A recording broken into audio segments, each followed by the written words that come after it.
Good evening, good evening, good evening. The doors are being locked. Our meeting is about to begin. I'll just make sure that we are definitely streaming live and everything's good. I think everything's good. Okay, right. Good evening, members of the public at home, members of the audience, visiting councillors, visitors, councillors. Good to see you all. I will hope you've had a lovely summer break. Welcome to the Crime and Disorder Committee.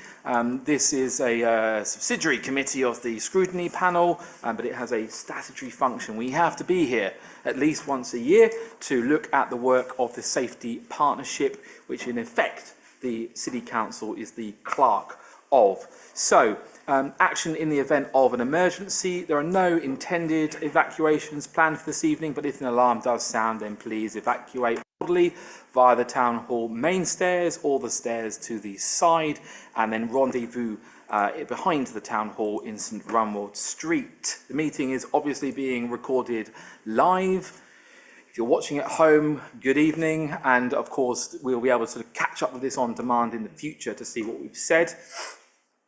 Please, would speakers use the microphones at all times? They are quite sensitive, and if you have a loud voice like me, then probably I should sit back here and it'll still pick you up okay.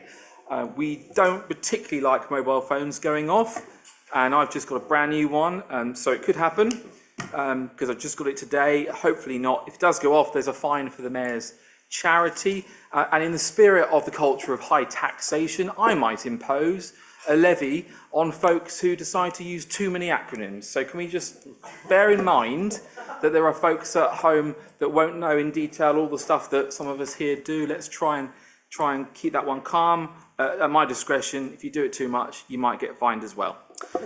Toilets are available on this floor. We will have a break at 7:30. Where we can go and get some more caffeine and use those toilets. I am Councillor Darius Laws. I am the chairman of tonight's event, and I will let everyone else introduce themselves, starting there with a visiting councillor who's substituting. Well, good evening. I'm Councillor Sam McCarthy, representing Shrub End Ward, and I'm substituting for Councillor Vanessa Moffat. Councillor Simon Appleton, Highwoods Ward. Councillor Jocelyn Law, Highwoods Ward. Councillor Thomas Rowe, Rural North Ward. Andrew Tyrrell, Head of Public Protection. Dennis Willits, Vice Chairman and Councillor for Lexton and Bracewick Ward. Owen Howell, Democratic Services Officer. Councillor Natalie Summers, Portfolio Holder for Communities, Heritage, Public Protection, and Ward Councillor for St Anne's St John's. Paul Donachie, Licensing, Community Safety, Safeguarding Manager, and Chairman of the CSP. Sam Goodman, Community Safety Officer. Colin Cox, Culture District Commander. Good evening, Jane Gardner, Deputy Police, Fire and Crime Commissioner here in Essex. Hi, I'm Bev Jones. I'm CEO of Next Chapter. We're the commission providers of DA services in the area. Adam Barber, Station Manager at Colchester Fire Station. Vincent Jeeves, Old Colchester Business Improvement District Manager. Thank you, everyone. That's great. We've already had notice of a substitution tonight, and I note that Councillor Scordis is endeavouring to get here, but such has been difficulties with transport today, he may or may not. We wish him well in his journey to the Town Hall here in the City of Colchester. Item 3, urgent items. I am unaware of any. No, that's good. Okay, item 4, declarations of interest. Nope, that's good. Item 5, we have to approve the minutes of the previous 2 meetings. One of those meetings was shorter than the other, if we recall. I'm happy that they represent an accurate record of the meetings, an exemplary effort by the clerk as usual. Is everyone in agreement that they are good minutes? Agreed. Right, that's unanimous. Great. We will move on then to item 6, have your say. Now I have some pre-registered speakers, which is great stuff. I think I'm going to call Sir Bob Russell first, who will be addressing us about antisocial behaviour. That's antisocial behaviour, not ASB, in Colchester City Centre. Sir Bob, you know the drill. Good to see you.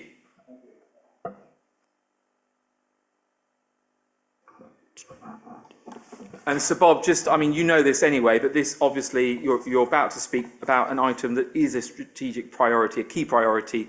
Number 2, tackle neighbourhood crime and antisocial behaviour. So it may well be that what you have to say gets addressed in detail during that section or that chapter of our discussions. But over to you. Let's see what you'd like to say. Thank you, Chairman. I was just going to draw attention to the fact that that is your second priority, as listed on page 66 of your 84 pages. Obviously, you would have read the whole report. Chairman, the reason I am raising this antisocial behaviour is because of the mixed messages that are coming out of the town hall. I try to take an interest in what's going on in Colchester, but I am very confused as to whether antisocial behaviour is going down, it's the same, going up, because the messages coming out of the town hall are constantly contradictory. So I'm hoping I can get a definitive ruling here. It would also appear that the funding bodies are also sending out a confused message, because one week we're rejoicing in the amount of money that the Police and Crime Commission has given to Colchester, and then last week there was a complaint that we're the lowest funded, whatever funding body it was, in the whole of Essex.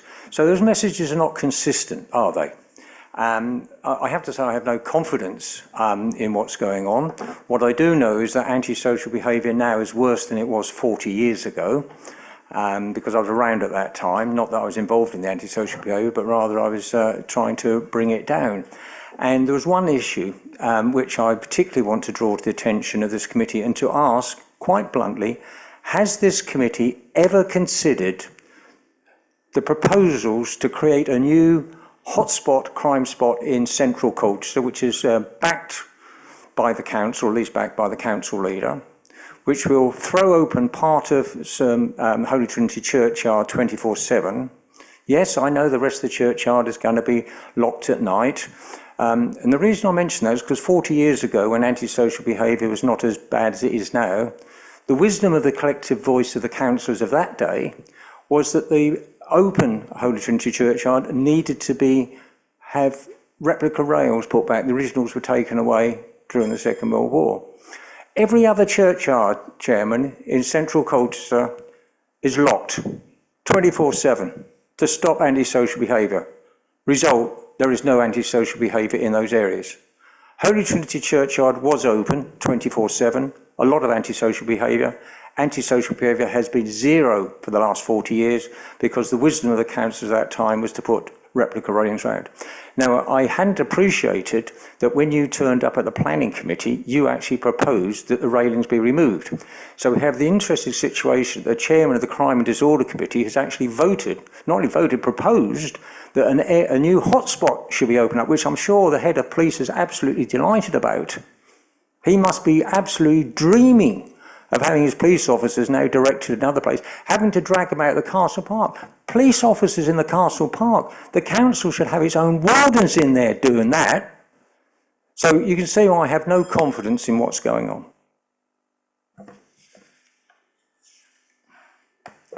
I'll tackle the latter part of your contribution, Sir Bob.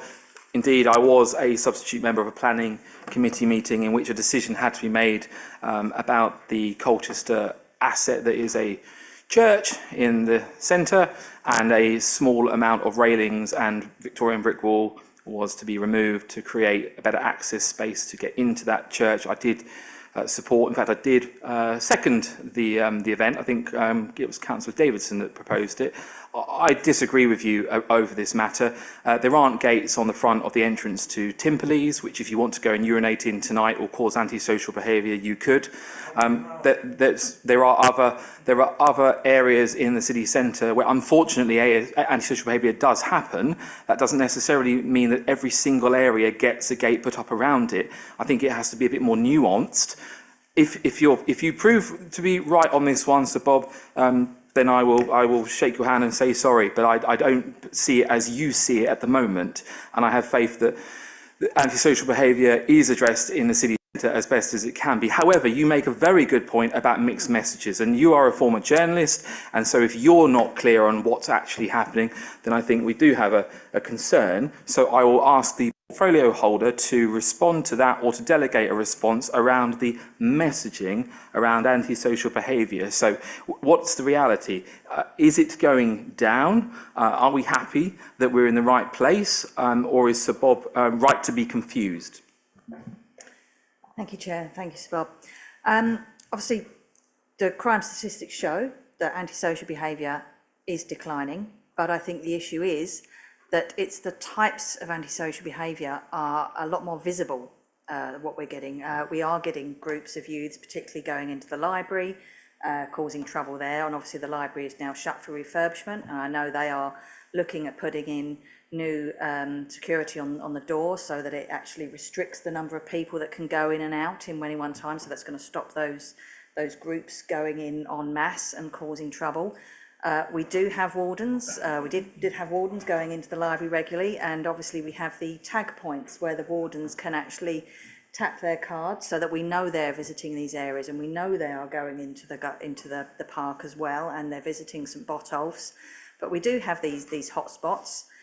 We are getting rolling patrols of wardens and then the police to try and get a constant rotation of a presence to try and stop the street drinkers and to try and deter antisocial behaviour in the town centre. But yeah, there's still a lot of work to be done. We've been working with the BID to look at the ways we can work on this. I know we with Essex we helped fund some extra security again in the library. We've got some extra security guards in the shopping areas.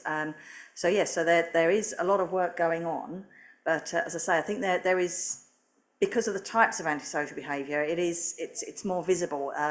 Antisocial behaviour has dropped, as I say, with statistics, that's what we've got. But if people aren't reporting it to the police, then it's not getting recorded.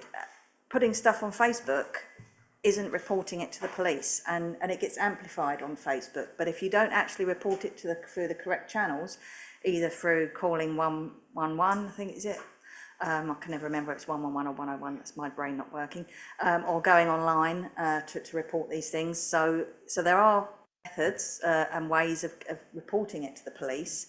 But just to take one example that Councillor Martin Goss gave, when there was a lot of antisocial behaviour and drug dealing going on in his ward, he and the residents just kept reporting, and when it moved to a slightly different place, reporting, and eventually they got those people cleared out. So that's all you can, I urge residents to keep doing, is you have to report it to the police. A whinge on Facebook isn't going to fix things. Okay, we might look at this obviously in more detail when we get to the item on the agenda, but Sir Bob, would you like to come back on that initial response you've heard? Yes, Chairman, the councillors for Castle Ward leaflet through my door only a few days ago. Unfortunately, increased enforcement is again presented as the main solution to culture's problems rather than preventive measures we need. And on page 73, you've got police and council led patrols of hotspot areas, but a new one has been created.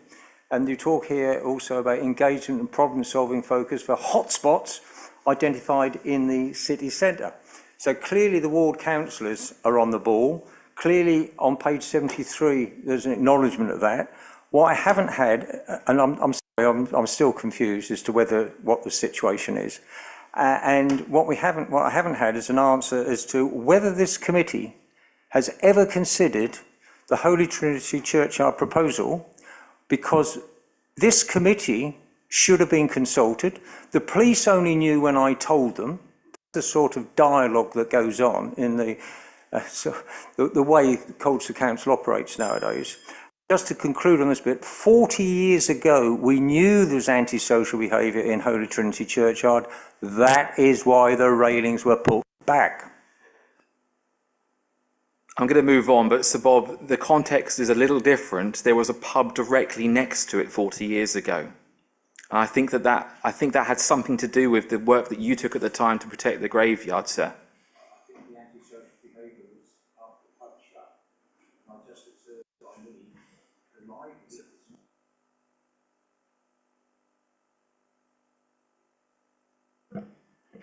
Thank you for the contribution, Sir Bob. You've been heard. We will discuss the thrust of antisocial behaviour in detail under priority 2, but we will move on. We have a lot to get through. I think the next have your say speaker under this general item is Alderman Higgins. So welcome up to the top table. Nice to see you. Maybe you cycled here this evening. I didn't, I'm afraid, which is unusual, but I live a little further out now, and I reckon it'll be a late night. So have your say on cycling, I believe. It is on cycling, and no, I didn't cycle, and I'll tell you why I haven't cycled in a minute. This also, I think, links with priority 2. Antisocial behaviour is not just people making a nuisance of themselves, it's also cyclists. These are the illegal cyclists who've got illegal motorbikes. They think they're on bicycles, that electric bicycles, but they've got throttles, and you can tell them because they're whizzing through the streets. And it's not just the town centre, city centre, it is also Newtown and the surrounding areas. And I think there's even one parked outside there at the moment. So I think there's something there that needs to be looked at. They need to be checked, they need to be stopped and examined because they are illegal. They've got no number plates, they've got no helmets, no high vis, no nothing. And it makes a sorry state for those that do actually go and get a proper motorbike, go and pass their at least their theory test. I know you can have 2 years before you have to pass your practical test, and then a lot of them do give up because they can't pass the practical test, but I think there's something that needs to be looked at. The second point I've got to make on that is also the number of bicycle thefts in the town. One of the hotspots is outside the town hall and also down at Leisure World and the hospital. Now, the hospital I've been in communication with a long time, because if you arrive at the hospital, there's actually nowhere to tell you where to park your bike if you arrive at any of the entrances of the hospital. Now, they keep telling me they're going to reorganise and redo the grounds, but I've been complaining about this ever since I was a councillor, and as you know, I've been retired for some time. So I think we've got to be much better at getting places to put bikes safely. Even the town hall here has not got a safe parking spot. Yes, it's undercover, but it's not safe, it's not by punch number. I know Rowan House does finally have one, because they moved it from the back. Because that's the other thing, as a female, I don't want to be going around the back of a place in the dark to find my bicycle if that's the only place you could put your bike. Leisure World and the hospital have these bike boxes. My bike's too big to fit in them. So they haven't consulted any bike users, they've just bought them and put them, and hopefully the people can use the bikes. And then my other final point, which is not related to cyclists at all, but I did actually go through part of the agenda. You're talking about keeping women and children and girls safe. The onus is always on the women and the girls. Where is the work we're doing with the men and the young boys? Because if the big high cases have been police officers and other people who've caused some of these things. So I think there should be much more emphasis on teaching the boys and the men as well as the girls. But that's my point on that one. Thank you, Joan. Thank you for that contribution. Yes, on the electric or throttle powered bicycles, as you described, that is unfortunate because it gives people a bad name who are sensible cyclists and other road users. I do wonder, Councillor Somers, if this is a matter that in the end might be something that licensing would look at in the context that we do license, don't we, taxis to make sure that they are of a certain standard on the road. I don't know if I'm straying into another committee here by having a view on it, but do we, for example, have a relationship with the delivery drivers, because they are a large thrust of it, let's face it, the guys that are delivering and the girls that are delivering food and drink around the place, because they're incentivized to get around quickly. I just wonder if there's anything around that area. Well, as I'm licensing as well, currently there isn't, because obviously the Licensing Act and the licensing legislation was written quite some time ago before electric throttleless bikes and etc. existed. We did previously have a conversation about the deliveries, Deliveroo, etc., and how they're licensed. It'll be an avenue we can investigate, but if there's no statutory power or legislation in place on a wider scheme, it's very difficult for us because we can't create it ourselves. So there's nothing, and with regards to those vehicles being motor vehicles, not motor vehicles, unfortunately that would be a policing issue to establish whether they're motor vehicles or not under Road Traffic Act legislation. Okay, it's a fair comment. So I think we're alive to it. And it does sound, unfortunately, like another thing to fall onto the police's lap as a consequence of the advancement in technology. You've then got more work to potentially deal with. I think we're all alive to it. Should we say we're alive to it and perhaps put our thinking caps on? With regards to the theft, we'll no doubt have a discussion around that. I think Alderman Higgins, you were there when the Greater Anglia bicycle facilities were opened, and they are an example, a good practice example of how you can keep cycles safely under lock and key with safe, well-lit access 24/7, encouraging that kind of thing in large municipal sites and corporate offices in the City of Colchester can only be a good thing. If you're watching at home, you've heard from Alderman Higgins. Okay, and your third point was around the concerns around gender emphasis. I think we're going to come to this. I think we're going to talk about it because I've had some conversations up until now, and I was particularly disturbed to see the worrying statistics in the CARA data that said that there were new referrals of boys under the age of 12 who had been the victims of sexual violence or potential matters in that area, and that is appalling and terrifying. And I think, yes, we should have a grown-up conversation around the use of the language in determining whether or not we are focusing on a particular gender, because we're all human beings and sexual abuse is sexual abuse. So thank you for raising it. I think we'll have a sensible discussion around it. Councillor Rowe, very briefly, please. Chair, make one quick point. With regards to the electric cycles, if inside the PSPO, the Public Space Protection Order area, we established that from the officers that we could, in theory, ban vaping or electric vapes, or whatever the point was. And there's been a precedent where people have banned smoking. Is it theoretically possible to, from a licensing and perspective under the PSPOs, to restrict access in that area? We know that we control certain cycling behaviours under the PSPO, because obviously it's dangerous to the public, etc. I don't have an answer as to what we could or theoretically do. We can certainly look at it, but I certainly wouldn't want to turn around and say, yes, we can do this, that, the other, and then actually be making it up. So I'll look into it with my colleagues and we'll come back with an answer. You've been heard. Would you like to contribute any more, Alderman Higgins? Just thank you very much, everybody, for taking these points seriously. I do believe in London that the police there have got powers with certain gadgets to test these bikes. So maybe they ought to be rolled out to other places and work out, because they are dangerous also in the places where they store them, because that's where a lot of fires come from, illegal electric bikes. And the reason why I brought it up is that I'm part of the Culture Cycle campaign, and at their new hub, they've been asked sometimes to fit these motors to electrical bikes, but people are buying them legally off the internet, but they are illegally putting them onto their bicycles. Thank you for that insight. Very, very useful. We will look at this one. Okay. I have another general have your say. Councillor Kafulu, are you here tonight? Yes. Would you like to come and have your say on something? Good to see you. Thank you, Chair. I was planning to talk when, at point 7, so I guess I will wait until it's point 7's turn.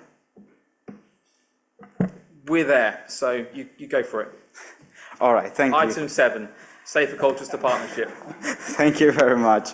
As members of the committee would be aware, following Roger Hurst's re-election as Police, Fire and Crime Commissioner for Essex, an invitation was sent to all councillors to attend one of the Police, Crime, Fire and Rescue Plan Priority Workshop to provide views and contributions for developing a new Police and Crime Plan and Fire Rescue Plan for 2024-2028.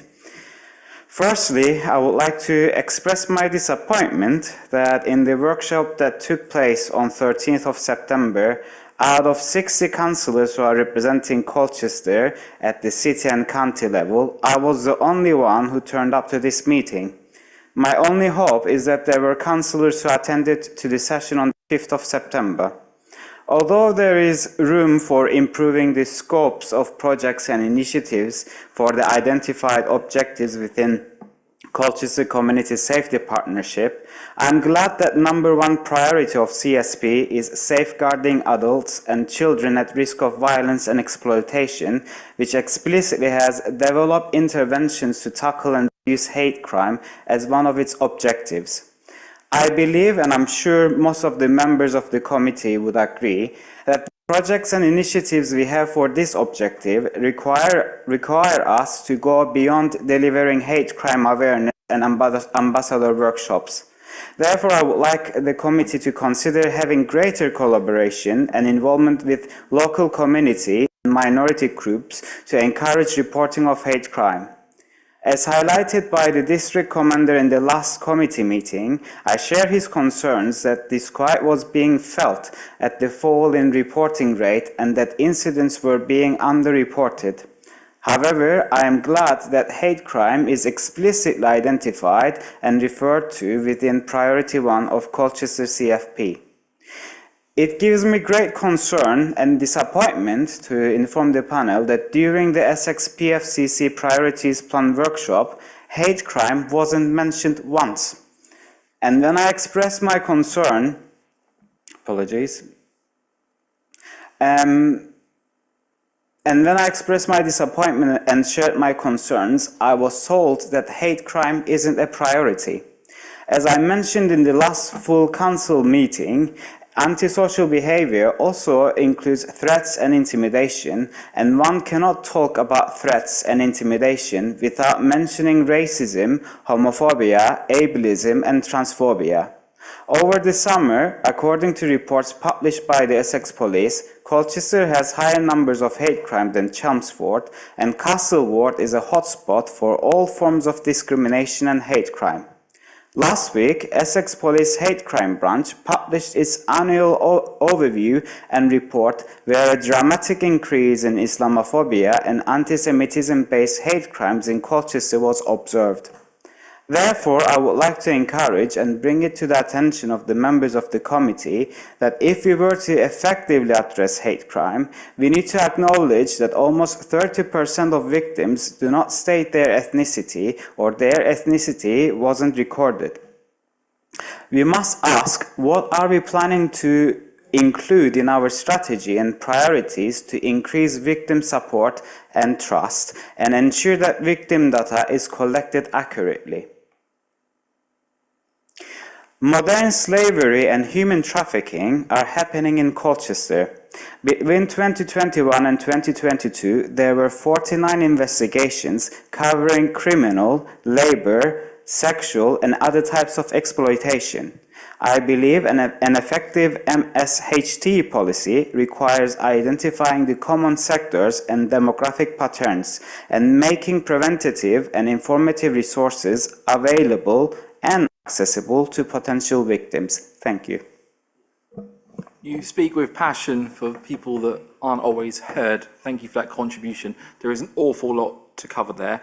I'm not going to attempt to respond to you directly about what you've raised, but you have been heard by some of the most influential people that can shape some of the concerns in their work. So we will hear in the context of this evening, hopefully, some of what you've raised, tackled, and what's going on behind the scenes. With regards to the specific point about hate crime not being a priority, I don't know, Mrs. Gardner, if you wanted to respond to that particular point at this early stage. Thank you, Chairman. Thank you, Councillor.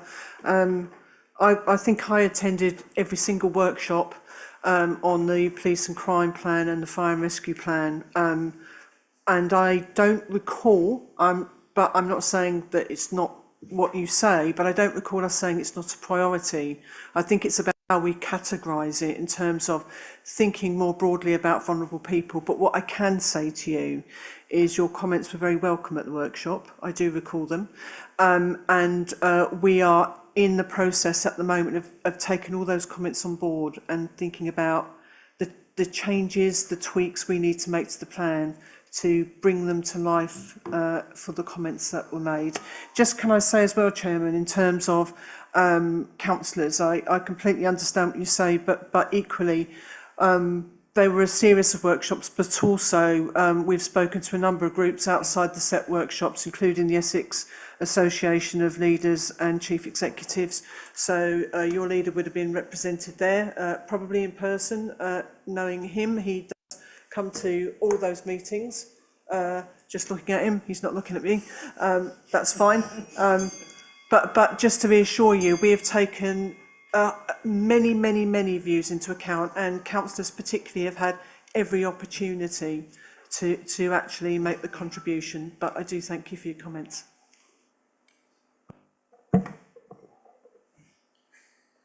Thank you. That was all of my points. Thank you. Thank you for that contribution tonight. Okay. I hope I didn't hear a mobile phone go off. Who's was it? Councillor McLean, you're going to... Councillor McLean, you've arrived in substitution formally for Councillor Scordis. Yes, correct, Chair. Okay. Councillor Scordis owes you. He does. You're most welcome to be here. Okay. And the leader's just gone to get £20 to give to the Mayor's charity box, which is great stuff. We are doing well. Okay, right. Now we're here to do the work. We're here to scrutinise the report that's before us, and what I will suggest that we should do is hear an introduction to give us the real context around what this is all about, the fantastic, evidently, partnership working that is happening from the portfolio holder. I then think we should have a very top-level discussion around the priorities, but very top-level strategic discussion. And then I think we should in turn look at each priority area and see if members have got particular points they wish to raise within those individual areas. Because otherwise, I might just speak for 3 hours around everything, and you all probably could do the same, and we don't want that. We need to keep focus. So I will, forgive me, try and bring us back onto focus, onto the individual, one of the 5 areas that we're looking at. So, without further ado, Councillor Summers, why are we here this evening, and what would you like to say? Right, well, obviously we are here this evening to review the work of the Colchester Safety Partnership, and it is a partnership. It's about working together. It's not about the council, it's not about the police, it's about the many key players across the Colchester Safety Partnership that all work together, because it has to be a collaborative effort.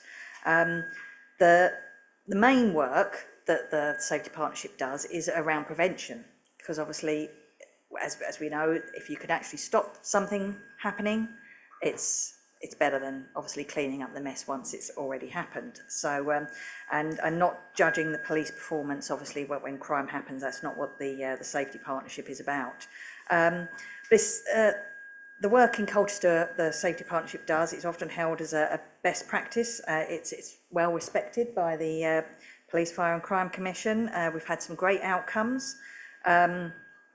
Its strength is the very close working between all the key players, and the working relationships are a very collaborative approach, using the right partners for the right things. As Commander Cox knows, part of the police strategy at the moment is the right people at the right time, we can't solve these problems individually. The council can't solve them on their own, the police can't solve them on their own, but together as a partnership we can work on these things together. So the cross-agency working is a real strength that we have in this area. So this evening you should hear about some of the many successful safety partnership projects we've had, such as bringing the Knife Angel to Colchester, and the discussion that brought around knife crime endemic that seems to be happening with young people, and the many sort of workshops that took place in schools, the plays. I mean, I went to see It's About Your Son when it was premiered at Stanway School, and I have to say it brought me to tears. I felt it was so effective. But we've also launched the Colchester Against Modern Slavery Partnership last year, and also the many collaborative operations we've had combating antisocial behaviour, to name but a few of the projects that have been going on over the last year. So with that, I will hand over to Paul to go into more detail. Thank you, Councillor Summers. Thank you, Chair. First thing I'm going to do is, although it is a partnership, is highlight the work of my staff, Sam and Lisa. who actually drive a great deal of the CSP by bringing everybody together. So it's only fair I highlight them. Very interestingly, the points that were raised with regards to ASB, hate crime, those are things we are very much aware of, but I followed on from Mr. Tyrrell as the chair, and we identified early that actually the partnership had become very much council police and as a central focus point, and with some excellent partners, but a lot of perhaps drifting. A lot of work has gone to make sure that everybody knows we're working together. And what that's also highlighted is we're already achieving great things, but going back to the hate crime, there's a lot of voices we don't hear from. The lower voices, the lesser voices, the Islamic community, the Jewish community, the homeless, etc., etc. And they might not speak to the council, they might not speak to the police. So what we are going to do, hopefully, we've brought new partners in who are in certain sectors, is we're going to find the right partners to speak to those people. Because, you know, certain people will not want to speak to a police officer, they might not want to speak to the powers that be, but they will speak to the person that's supporting them.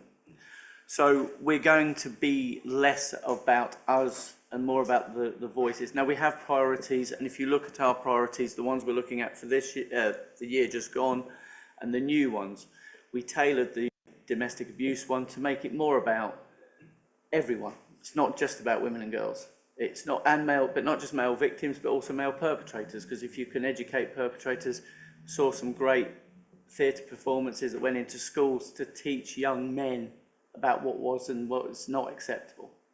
I sat through it and it was brutal as a man, but it was so educational, and it's finding the right people to get the right messages out. So that's what we're doing now. Obviously, we're looking back now on what we did last year, and we have had a lot of success, but certainly the PFCC, police, our partners, we're not sitting on that success. So we're listening to what you're saying, and we'll go out and we'll do some more. Thank you, Chair. Thank you very much. Okay, before we drill into the individual chapters, let's have, I see Councillor Willits. I think we need a strategic discussion around the priorities. Let's, top level stuff. Councillor Willits, over to you. Thank you, Chairman. I've got 3 points, well, 2.5 points on strategic issues on the initial report. I'll deal with them separately because they're quite different. There's very little linkage between them. My first concern, Chairman, is that we have a list of key priorities for 2023-24, which is what we are scrutinising at the moment, and I appreciate that the partnership has moved on and is changing its priorities for the forthcoming year, but we are still looking backwards, as we usually do at Colchester, and we are scrutinising those key priorities, and we have 5 priorities. The police and crime plan priorities 21 to 2024 consist of 12 points, which don't neatly map onto the 5 key priorities of the partnership. And I find this just a little worrying. I would have expected to have seen a reasonable alignment between the police and crime plan priorities and the partnerships. And I don't quite understand why there is a significant difference between them. It may well be that they can just be grouped into mapping. You know, 1, 3, and 5 are our priority 1, and 2, 4, and 6 are our priority 2, and so on. But having looked at the list, it doesn't seem quite so simple. For instance, dog theft appears as one of the issues in the police and crime plan priorities, but there is no reference to dog theft anywhere in the partnerships plan. Perhaps they just haven't been in contact with any dog owners who consider that theft of their poodles is as a heinous crime. But I'm not making comment on whether that is so. All I'm saying is that there seems to be divergence between the 2 sets of priorities, and I wonder whether either the partnership or the Commissioner's office can explain to the committee, sorry, Chairman, explain to the committee why we have divergent priorities, why there isn't greater convergence in where we are going with the separate strands of activity in this area. Okay, it's a fair observation, Councillor. Well, let's hear from the partnership if there's a logic around the presentation of these sets of priorities. Thank you, Chair.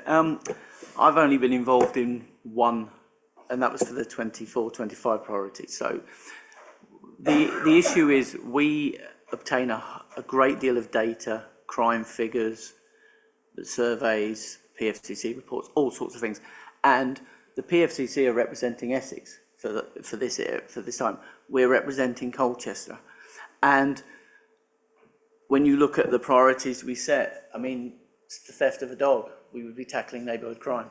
The problem is we cannot, if we can only, we have to bring it down to a reasonable number of priorities that we can deliver. Because if we have 12 priorities, we're not going to deliver any. If we've got 5, we've got a really good chance of focusing our attention and our partnership on those 5. This year we've gone for 4 to be more direct, more targeted. So we've had to base it, when we sit down in the partnership, the difficulty is, you say fraud is a major crime in the UK, one of the biggest. But if we suddenly said we're going to take violence against women and girls off the priority list to deal with fraud, we're ignoring a major harm problem, and we have to deal with major harm. We have a direct duty from the government to tackle serious violence. That's a duty. That has to be one of our priorities. So some of our priorities have to be set because they are set. It's a duty. And others we look at serious harm. Now, I'm not saying the theft of somebody's dog isn't going to cause great distress, but we have to set it at certain levels, and we have to do it based on what we in Colchester as a partnership believe are the number one factors. And we can't have the 12. And it's a Colchester base, not an Essex-wide base. That would be my view, but obviously the police who are part of that and others may have other views. Thank you, Chairman. Thank you, colleagues. Absolutely correct, of course. The police, fire and crime plans are an expression of Essex, and yours are an expression of what's important to Colchester. Quite right. At the time, last time of our plan, we had 12 priorities. We will not have 12 priorities this time. It will be more focused, and I think you'll see more direct synergy. However, what I would say is there was synergy between the police and crime plan and the partnership plan, which is evidenced by the fact that you secured over £1 million of funding since 2022 in Colchester to help deliver the priorities set out. So words can be different, but realities of the detail are the other things that you need to look to. I hope that addresses your question, Councillor. Well, to a certain extent, I mean, let's take the matter of fraud and cybercrime, a fast increasing area. I mean, more transactions now, 25% of retail transactions are now online. As it increases, the amount of cybercrime will just go up almost in direct proportion. Yet it isn't seen as as an issue in the partnership's key priorities, and it's just understanding the relationships, and there's been no attempt to present relationships. There's not even a sort of put them side by side and link them with lines, and I think that we need to, in our scrutiny role, we need better understanding of why there are differences. And I accept that Colchester is different, every place is different, and will have its own particular set or subset of the 12.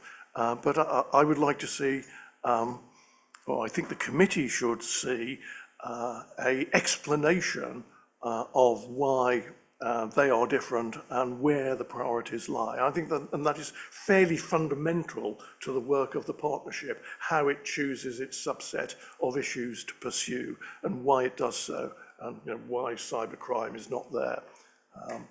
So I would hope that in the forthcoming year that we will perhaps see that sort of convergence and explanation.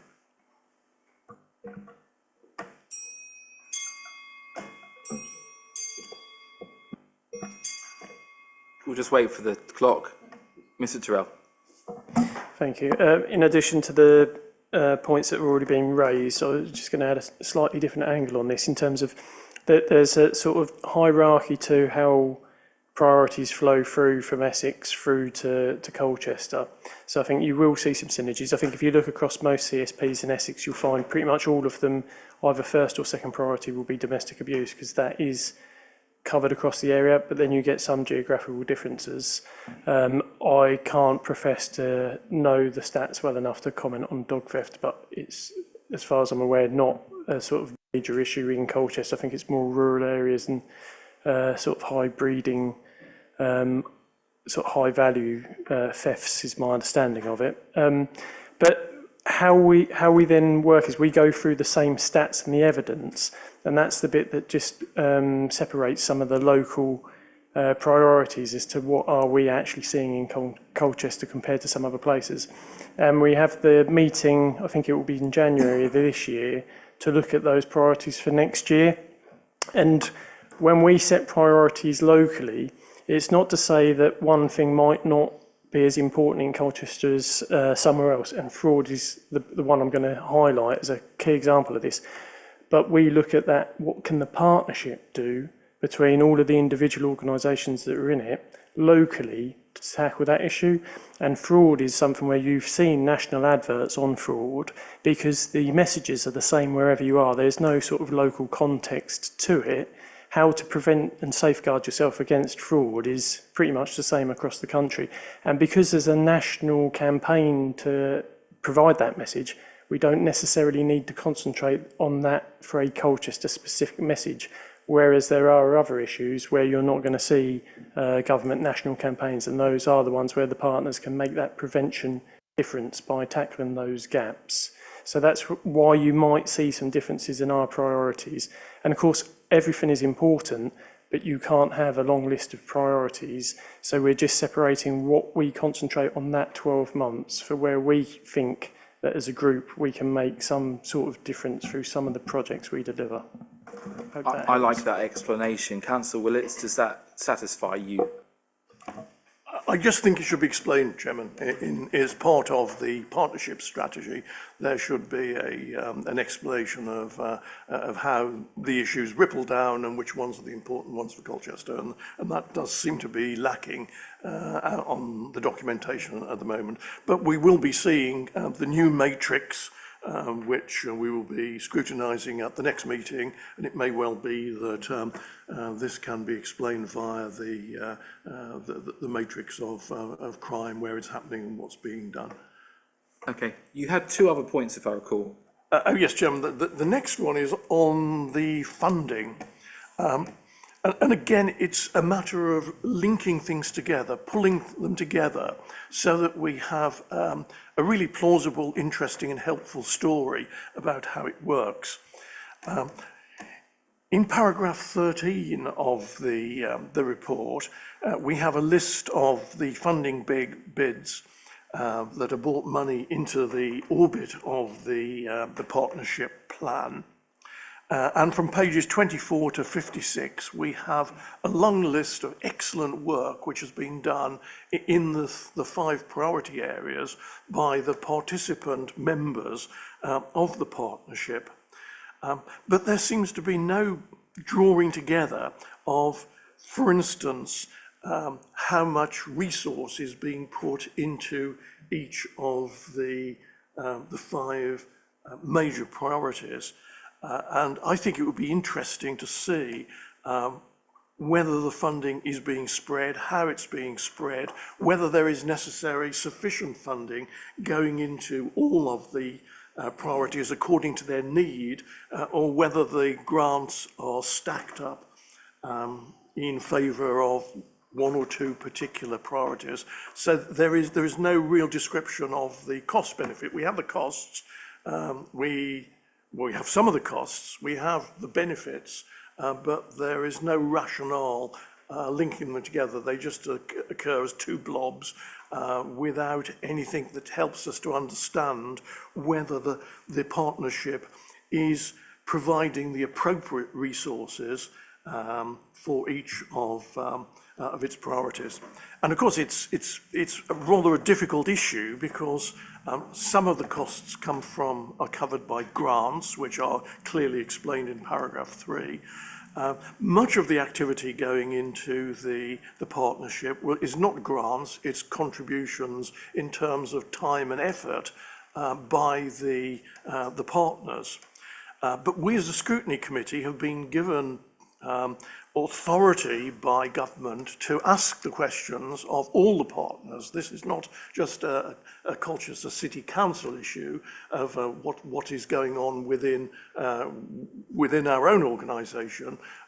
We can scrutinise the contribution and the effectiveness of the partnership and the partnership plan across all authorities.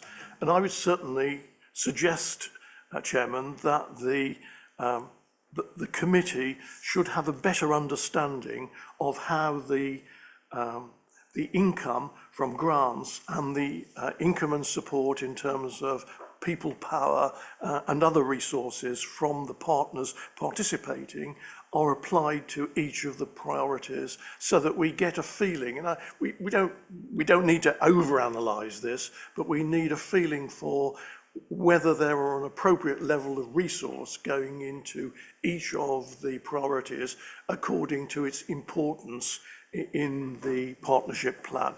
Thank you. Just to deal with the last comment about importance of the plan, these priorities are not in order. There is no order of 1 to 5.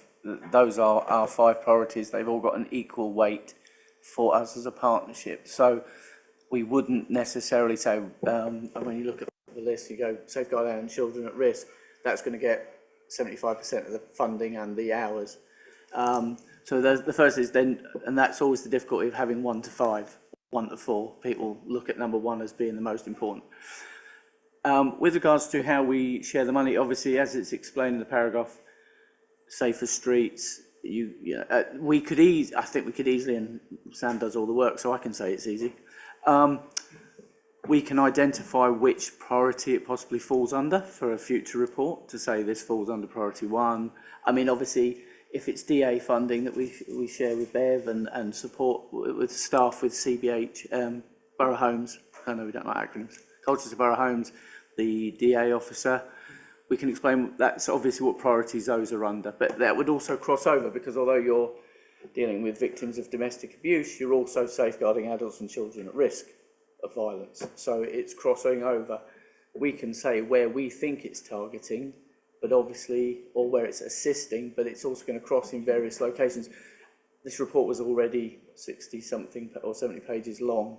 It's just, I know the understanding of scrutiny, but how much can we give where it doesn't become unwieldy? Forgive me, Councillor Willetts, for speaking for you, but perhaps maybe where Councillor Willetts is coming from is that, of course, he likes to see detailed figures of costs, but actually it might be a useful benchmarking exercise, because you can compare with other partnerships in the region, in the country, to see, well, you know, they've spent £1 million worth of resources there, and unfortunately it's not worked, but in Colchester they've spent £1 million and it has worked. And why has it worked there? It might be an interesting flavour to add to it. But Councillor Willetts, you responded, it was your question.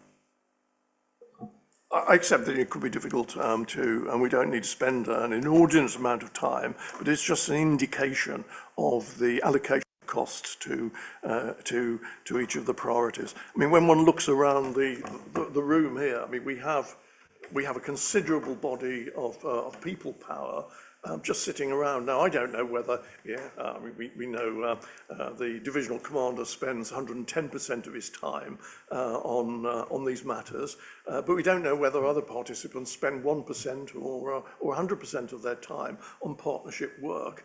And I think that is a gaping hole in our understanding of whether the partnership is working effectively, which is, after all, our overall task, to scrutinise and assure ourselves that the work is being done efficiently and effectively, using taxpayers' money, which is that's what it's all about. So if we could see a move to provide a bit of financial and cost-benefit detail along the lines of how it applies to each particular priority, I think it would be a useful adjunct to our understanding of the excellent way in which the partnership is carrying out its function.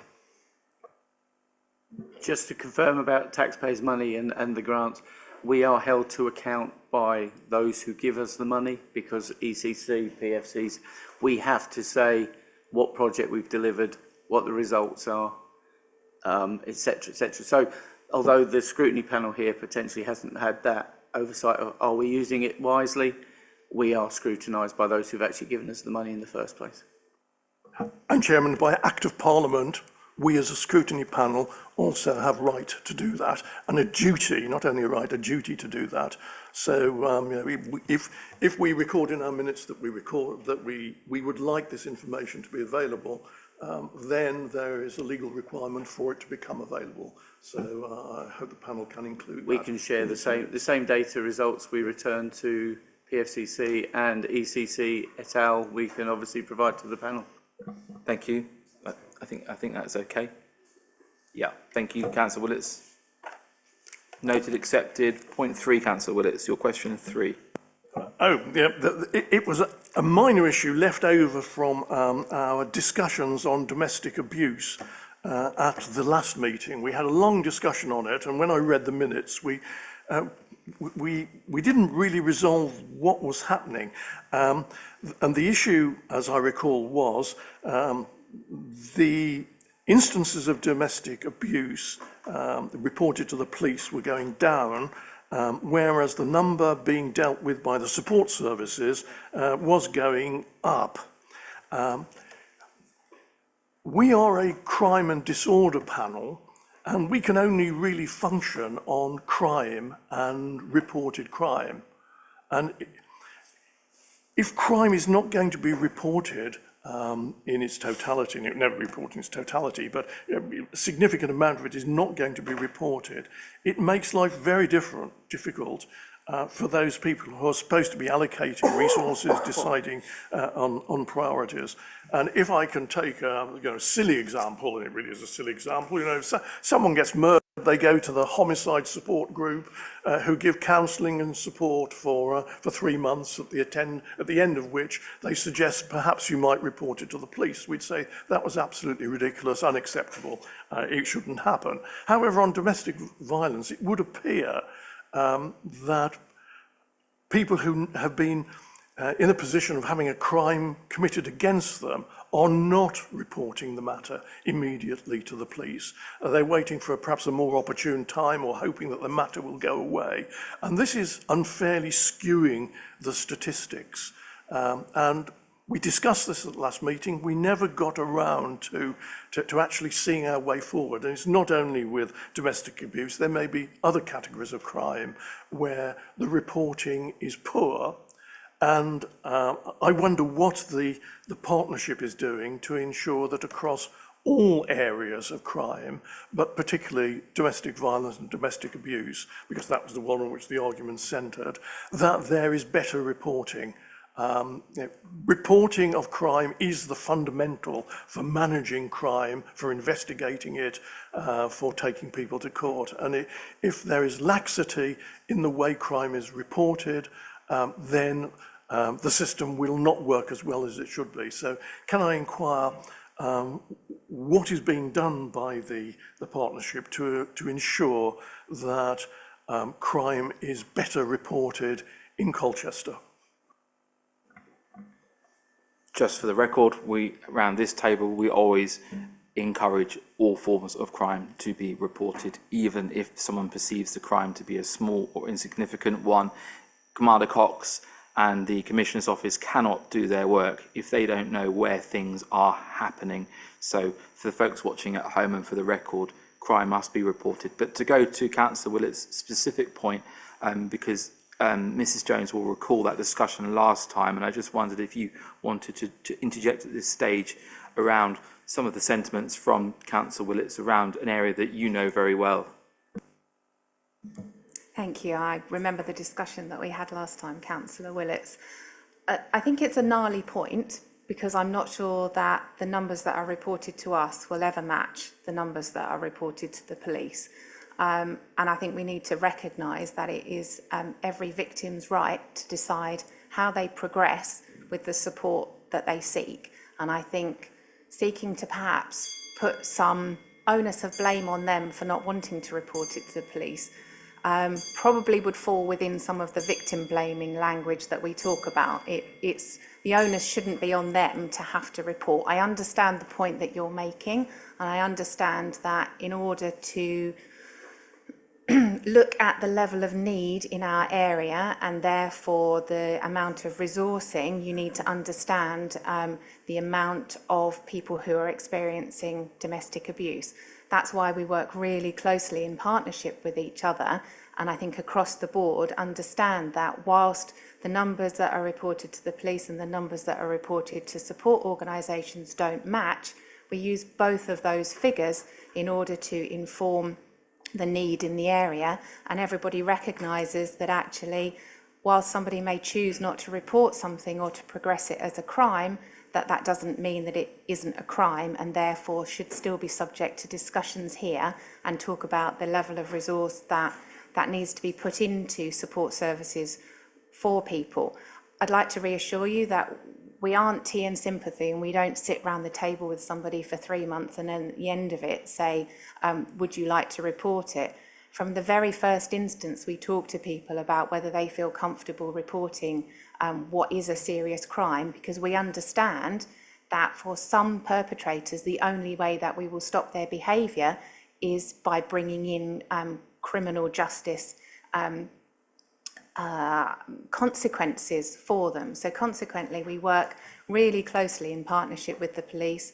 We are the victim support side of the criminal justice programme.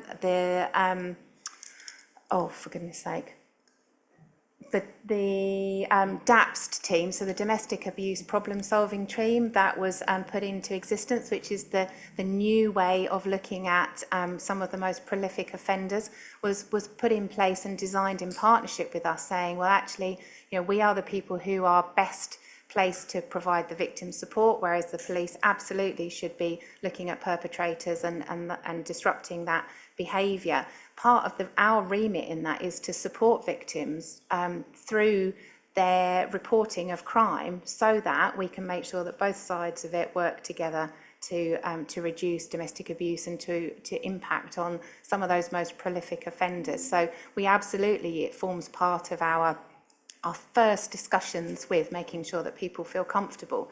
But we also need to understand the impact of that reporting has on an individual, and it does impact their recovery.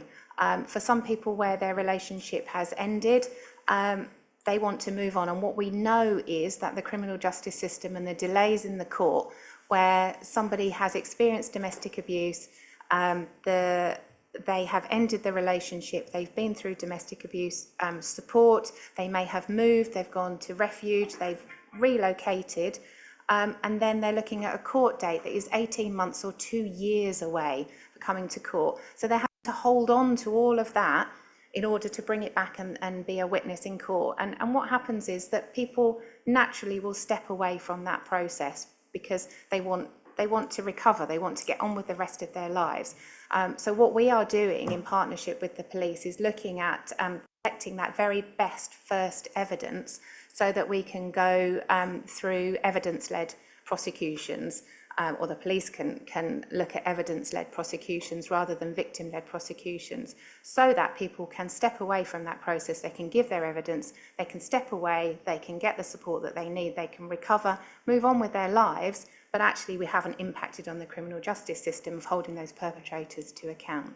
So it's not perfect, our numbers will never match, but we are absolutely all focused around the same thing, which is holding perpetrators to account, but giving victims their rightful choice about how they want to progress with recovering from what is a horrific experience. Chairman, thank you for that answer. It's certainly reassuring. But, I picked on domestic violence because it was a discussion we'd had in a previous meeting, but the same argument applies to domestic burglary, for instance, where people are just, they're getting tired of reporting burglaries. They feel that the system doesn't react to them, whereas that is not correct. One looks at the statistics to see how many people are caught, and they are. But there is this this worry that that it's reporting crime isn't as important as it should be. And I just wonder into which of the priorities is the work on encouraging people to report all crime as their civic duty located, and is work being done in that area by the partnership? There's definitely work in the partnership. If you remember the last meeting before Mr. Jeeves took his new role as the Business Improvement Development Manager, he was very clear on shoplifting, for example, and very keen on the fact that it was happening and it wasn't being tackled and nobody was dealing with it. As part of the partnership, etc., obviously through the police, Mr. Jeeves and his team were out telling shopkeepers, report. Going back to the earlier point that Sir Bob raised about ASB, antisocial behaviour, and the view, the statistics show that antisocial behaviour is dropping, not necessarily the public perception, because the public will report graffiti, they'll noise, or harassment and drugs, for example, cannabis smoking. Well, that's drugs possession. It's a police crime, not antisocial behaviour. Graffiti is criminal damage. It's a crime, not antisocial behaviour. So the issue with the confusion, going back, and I know it was an earlier point, the confusion is what is a crime as opposed to antisocial behaviour under that legislation. So every message that goes out to every group when there are issues around crime is report. That is a constant theme through everything. The police say it, the PFCC play it, Mr. Jeeves has said it. And the difficulty, and I would never speak for Bev over there, is of course, if you're a victim of DA, that is a horrible world and a horrible place to be in, and the last thing you want, having been a former police officer, is some bloke in uniform who doesn't understand what you're going through trying to say to you, you need to do this, you need to do that, which is why we listen to the experts. And that's those kind of issues. But the partnership works to, if it happens, report it. But that's in certain circumstances. Shoplifting, crime, drugs, report it. We are never going to step into that world and start telling vulnerable victims what they have to do. Okay, thank you. Right, before we look at each chapter item, which we will, I think, be doing before the break, and I'm conscious that the portfolio holder has another engagement this evening, so before you make that engagement, shall we just hear if he's minded to, from Commander Cox, overall police summary, so number 6 here, there's some statistics there. Did you just want to use this little moment to give us a flavour of some of the involvement you've had over the last year? Because we can be quite proud to see here that Colchester has 84.7 crimes per 1,000 people. By comparison, Harlow, Southend, Basildon, Thurrock all have more. So that's an encouraging statistic, but there's some other statistics there. I just wondered if you want to give us a flavour of what's before us here before we get into the meat of each individual area of the priorities. So, Commander Cox, over to you, sir. Thank you. So, obviously this panel is about scrutinising the work we've done over the last 12 months. Obviously our data now is current. It shows maybe the result of that work that we've done over the last 12 months. So last 12 months to the end of August, so this data is very fresh, we've seen a 7.5% decrease in reported crime. And I'm saying reported because there will be people that are saying members of the public aren't reporting crime, and we've covered that, I think, very well here, that people need to report it so that we know what's going on, so that we can respond to it. So we've seen a reduction of reported crime, 1,320 fewer offences in Colchester District compared to the previous 12 months. Violence with injury has reduced by 1.3%. The force reduction is also 1.3%. Violence without injury has also reduced by 1.3%. The force reduction is 3.1%. Sexual offences reduced by 5%. Robbery is also reduced by 3.3%. Robbery covers two areas, personal robbery and also business robbery. What we are seeing in Colchester is an increase in business robbery. And I don't mean this to be people going into a shop and holding the shop up. This is almost like a home office classification where someone goes into a shop, steals a loaf of bread or other goods, and is challenged by a member of the staff as they leave, and they make a threat to that person, get out my way or I'm going to hit you. That is technically a business robbery. When we talk about business robbery, we think about jewellers and people with arms, etc. All right, so I just want to put it in context that business robbery has seen an increase of 9 offences over the last 12 months. They're quite small numbers. Personal robbery is actually reduced across Colchester, and we did have a spate of this previously, about 12 months ago in Castle Park, with a group of youngsters committing robberies, low-level robberies. But we've seen a reduction of 15 offences across Colchester. Residential burglary, and this is dwellings, has reduced by 5.8%, 18 fewer offences across the force. That's the lowest it's been in the last 6 years. Business and commercial burglary is reduced by 20.2%, 44 less premises being broken into. Again, the lowest it's been in the last 6 years. Domestic abuse, and this is a contentious bit, has reduced for Essex Police. This is reported crime offences by 401 fewer offences. This is the hidden harm. This is one of the ones where people don't tell us what's going on. They're scared. They're cowering behind doors, etc. And this is where we need experts to encourage them. It's about breaking that cycle. And that cycle might not be criminal enforcement. That cycle might be going, do you know what? We can help you to get out of the situation. Shoplifting has increased in Colchester. We know that. It's a national problem. It's increased by 6%. 70 offences more in Colchester. Now that's not Castle Ward, that's actually Stanway. That's the retail parks up there that we're seeing the larger increases. But on the back of that, the force increase is actually 16.2, so we're really bucking the trend there. And that's the work that we're doing with Vinnie, with Colbeck, Michelle Reynolds, etc. The encouraged reporting. We've actually launched a self-reporting pack that's digital for retailers so that we can do that evidence capture quicker, so that we can deal with these individuals and the repeat offenders. And then when we get them in, we look to get criminal behaviour orders, so we ban them from locations.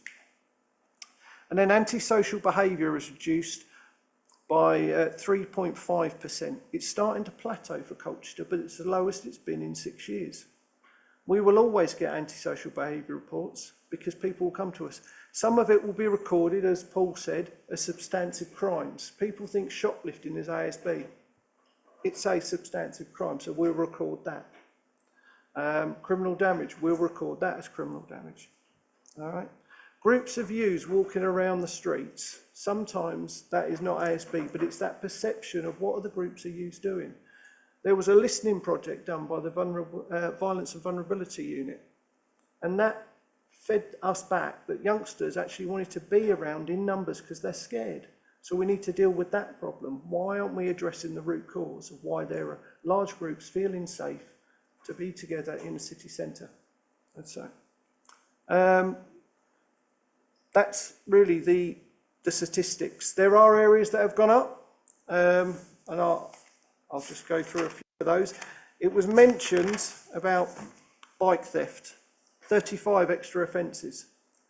It's gone up since COVID, but it's not as high as it was 6 years ago. It was actually 100 more offences. But there's more work we can do in the preventative space. Better locks, making sure people are locking it up, putting it in better places, better lighting, better CCTV. We do bike marking events because when we find a bike with an individual that they're not supposed to be with, we want to track the owner so we can prove they've stolen it. What else have we seen? Theft of motor vehicle, 13 extra offences. Now I know that has been rife, but again, that's gone up since COVID, but previously it was higher. Theft from a person, 9 extra offences. So again, small numbers. And when I'm talking about theft of a person, that's purse dipping, someone's taken something off them, not with violence. And then the other areas, like I say, business robbery gone up by 9 extra offences, personal robbery 15 fewer. Medium risk domestic abuse crimes, that has gone up 101. And that's because we've adopted a new risk assessment that is seeing more standard risk crimes actually elevating into the medium space. And they're being dealt with by detectives on the domestic abuse investigation team. So they're getting a quality service, a quality investigator, and proper safeguarding. All right? Because we want to make sure that the perpetrators of those crimes are locked up, are held to account. That's it.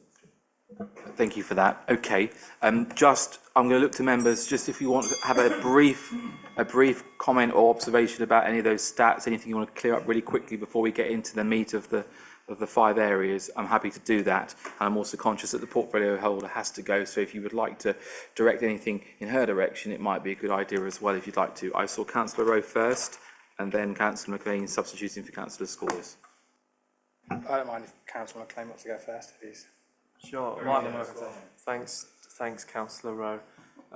Chair, my question's quite simple, and it's regarding the stats. Some of the changes are quite slim, and I want to know what's being done to test these statistics, that then would test the causes, whether it's a cause from change in how you've operated, or if it's a natural thing. It's been rainy this year, that can cause less robberies.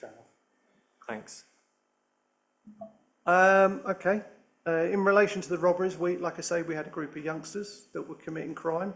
We've got a tactical vulnerability that's scored. It's a bit like an organised crime group, but it's classed as a tactical vulnerability with named nominals. We've focused on those individuals and we've taken them, shall we say, off the streets, targeted them through other enforcement, which then reduces, obviously, their opportunities to commit crime when I'm talking about robberies. Other reductions, like I say, the domestic, I will be concerned about that lack of reporting, because we're almost going back like we were a space we were in several years ago. We were encouraging people to come forward to report crime to us. All right, so seeing the reduction, I don't think that should be celebrated. I think I would rather have the report so that we knew what was going on. Hate crime was mentioned here today. Again, that hasn't really dropped compared to last year. That's seen a reduction, I've got the numbers here, of about 3 less offences. But given the diversity of Colchester, we're the second most diverse district in Essex, just behind Thurrock.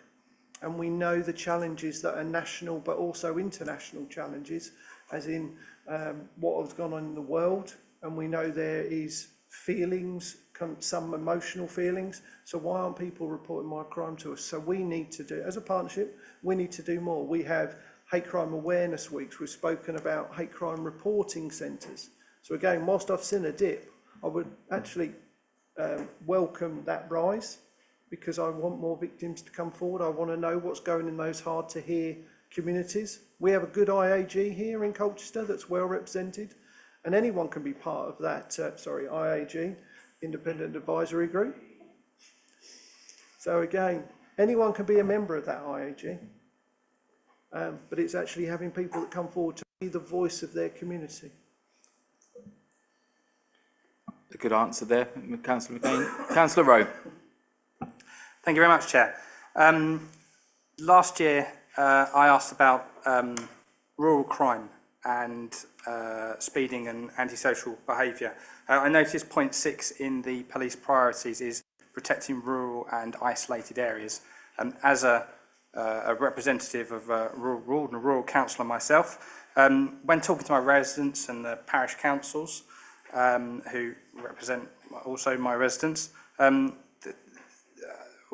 often the sort of the concerns around speeding and antisocial behaviour are brought up, and all of this seems sort of very town centre centric. There are obviously issues in the rural wards, and I know that there are the rural teams, etc., that do. I mean, could the panel please explain sort of briefly to the group, to the committee, what work you are doing in the rural areas and how you're working to sort of, reduce rural crime. I mean, to give you some examples, car theft, speeding, machinery theft, for example, those type of things. I know they're big concerns, and I'm sure my residents would want me to raise those to you guys at the panel. Thank you. Okay, you've mentioned about the rural engagement team, so RET, obviously they lead on a lot of the engagement with farmers and landowners around the theft of plant, because we know that disappears out of the country. So they will obviously go out, do crime prevention, do visits to landowners and farmers, and they will also arrange operations at ports, etc., looking to see containers and trying to track owners. And there's been a lot of success stories in relation to that. The theft of motor vehicles, that is a Essex Police priority. We know that organised crime groups are operating across Essex and the surrounding forces as well, and they'll be stealing high-end vehicles. Again, some of those will be going out of the country, and it's acting on that information. We're also holding, and I think it's in the national press, about holding manufacturers to account. Why are they allowing vehicles to be easy to be stolen? We have seen YouTube footage, etc., of individuals, keyless car thefts, etc. So we do a lot of crime prevention work. If you can afford to have an expensive vehicle, then actually we encourage people to buy additional security, physical locks. It's almost going back to the old school of having, steering wheel locks, etc., in place. I've got them on my vehicles, because I don't want to go through that pain, and I know that. We have a dedicated team that deal with that organised theft as well. Thank you, Chairman. We're very proud of the rural engagement team. They do have tremendous successes, as you've actually said. And we also have something at the county-wide level that's chaired by Roger Hurst, called the Rural Crime Forum. And so we do lots of work with farmers there, and also our fire and rescue service are really significant in terms of how they work with rural communities. So it's a real team effort at the county level, but we hope that that translates to what's happening locally. And just on your point about vehicle theft, Roger Hurst is at the current time leading a national charge, if you like, in talking to vehicle manufacturers about what more they can do. And as you would expect, lobbying them for funding so that we can do more at a local level. And I just think that's really important that they play their role in this as well. Thank you, Chairman. Yep, thank you very much, panel. Thank you, Chair. Appreciate that. Councillor Law. Thank you. I've got a couple of points, and they're sort of interrelated. Around reporting, I'm quite interested. I know, for example, older residents in my ward get quite concerned and anxious about antisocial behaviour and crime. What efforts and how are you able to engage and help persuade those people to continue reporting? It's just that sometimes I know they can be a harder to reach group in terms of, feeling sort of digitally excluded. I know they can report crimes by telephone, but communication-wise, it can be hard to reach that group. Shall I give my second point as well, Chair? Or? Is it related? Let's have it. Okay, far away. And my second point really is about, I know we've talked about the importance of reporting and report crimes so that people are aware. If it's sort of affecting a very small pocket or a particular sort of block of housing, I hope this doesn't sound too simplistic, but if there's a smaller pool of numb people, it will only be reported so many times. So how will that sort of crime be amplified in terms of reporting to get attention? Thank you. Okay, start with the first point. So reporting for older groups or older population, shall we say, groups. We do comms. We've got 2 engagement officers based at Colchester, Brian Spears and Dex Adams, and they're terrific at reaching out. We run Coffee with Cops events, Let's Talk events at various different locations, and they can also be requested at certain places. I know Lee Scordis wanted an engagement events on the rec, and we arranged that to meet, greet, etc., understand what's going on and do a bit of an outreach sort of project. So if there's a facility where we can rock up and make sure that we've got a collective audience almost and listen to those concerns, we do stroll with a patrol in areas, and they're advertised on our website so that you can go out with a patrol with an officer in those locations. Again, if you want one to come to your area, email the community policing team and I'll get the engagement officers to arrange one, because I think we're looking at about 40 odd events planned throughout the rest of the year for that. But again, that's where someone can come out and talk to us and say, do you know what, you think the problem's this, but actually it's this. Because we go into areas and we will assume, the problem's this. When actually, when speaking to a resident, no, it's the noise, or it's noisy exhaust, or it's nuisance vehicles in this area. So we want to get that local knowledge. So people come out to us. Neighbourhood Watch, join Neighbourhood Watch. Graham from the Neighbourhood Watch will love me for promoting it. Because again, Graham is leading a charge on trying to change people's behaviour around crime prevention. I think there's a bit of us have got complacent with crime prevention. If the crime's not happening in our area, but we travel to Colchester city centre, park and lock our cars up, we sometimes become complacent because back home we were, less relaxed, a bit more relaxed around security. But people operate here because the footfall. So we need to be a bit more aware of what's going on around our surroundings. And join the Neighbourhood Watch. And the Neighbourhood Watch will encourage its members to always report crime. Again, the police don't know about it, we can't respond to it. There's always Crime Stoppers. Again, it's reporting anonymously. And for us, we encourage people to report digitally because we want to allow the 101 number to be free for those that are less tech savvy, digitally enabled, etc. So if you've got an option to report online, do it, because that leaves the phone and the demand free for those that are, like I say, aren't connected for the digital age or not used to it, etc. So they can actually phone up someone and talk to someone. But for any of those events, please just email me, the community policing team, and if you want one in your area, we can look to arrange one. That sounds like a really good offer, and Coffee with Cops has been a success from my understanding in enabling people that are digitally excluded to just turn up in a casual conversation and have a face-to-face chat. The second question was about what if residents have got concerns who are perhaps living in a small block, so that you're only ever going to get 4 or 5 people complaining about a problematic tenant, for example, whereas if you're in a vast block, you'd get more. How does that work in terms of tackling it? So the police love data, all right, and it comes through to us.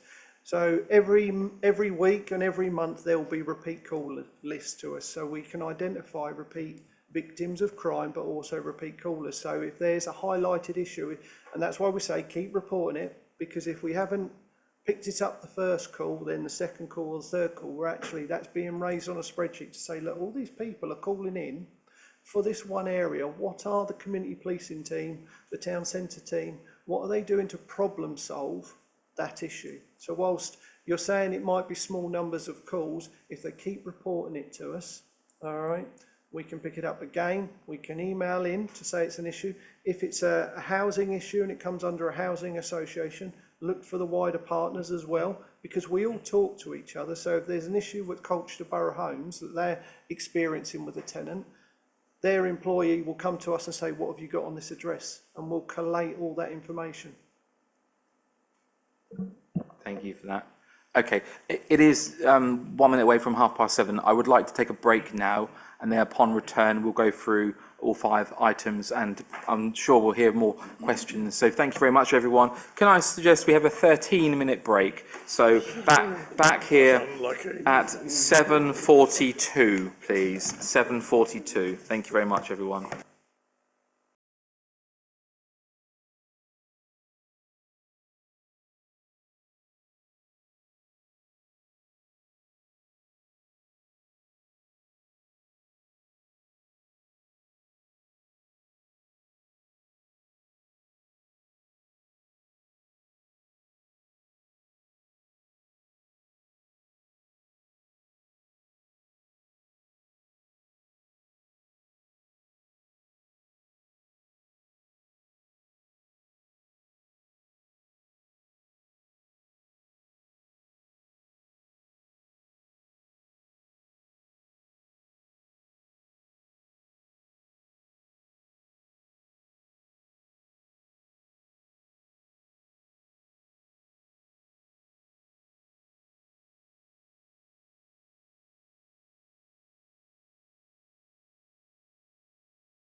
Makes me feel like I'm on Call My Bluff.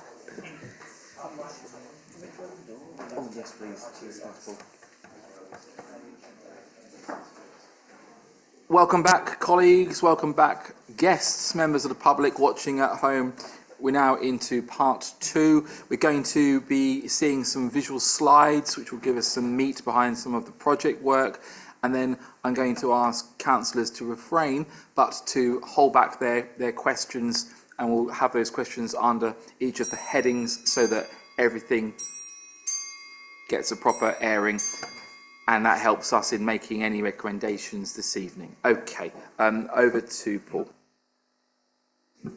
Thank you. So the idea of the slide that's coming up was to give the panel a flavour of the delivery, what we've done with the money that was raised earlier, the projects we've delivered in support of each of the objectives. We haven't necessarily listed them in objective order, which is a lesson for next time. We can do that.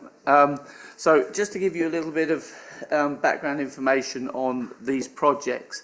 So Knife Angel, 90,000 visitors, 6,500 conversations raising awareness of violent and knife crime. There were 26 workshops delivered for young people through schools and colleges, which linked into the Vulnerability Unit's Knife Crime Awareness campaign in October, and the play It's About Your Son, which Councillor Summers obviously mentioned. That was a knife crime script, a 4-tier initiative with the senior schools in Colchester, a quick session, play, lesson plans, circulation to parents. There was a film. There was 12 Colchester secondary schools were visited, and obviously a lot of the feedback was sought to see how relevant, what impact it was, and that came back to say that it was very impactful and thought-provoking. So when we talk about protecting our vulnerable persons, the CAMS partnership, so Colchester Against Modern Slavery, certainly important with regards to the exploitation that was raised earlier, hate crime. That was launched in April 2023. 45 delegates at an awareness conference. Since then, there's quarterly partnership meetings, task and finish groups targeting training, victim care, intelligence and disruption, and an action plan that was formulated. We have distributed literature to local organisations. That was raised at stalls for the Knife Angel. We've delivered training, and we've got a dedicated partner who is an expert in that field. Colchester Institute received training local partners, including African families in the UK and the care sector, and quarterly meetings with an average of 30 participants from the local authority, law enforcement, education and faith groups.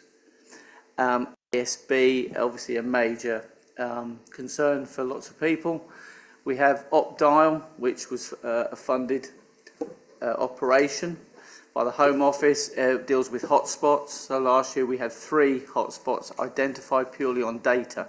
So the number of crimes reported, which again goes back to please report, because then we can understand where the problems are.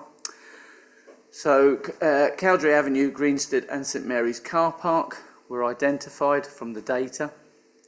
High visibility patrols during peak crime times. There was enforcement, engaging with those in the area, prevention and targeting crime prevention. There were 17 arrests, 57 stop and search, 76 warnings and 1,306 hours of patrol across the area, the 3 areas. That was from the policing and also the council.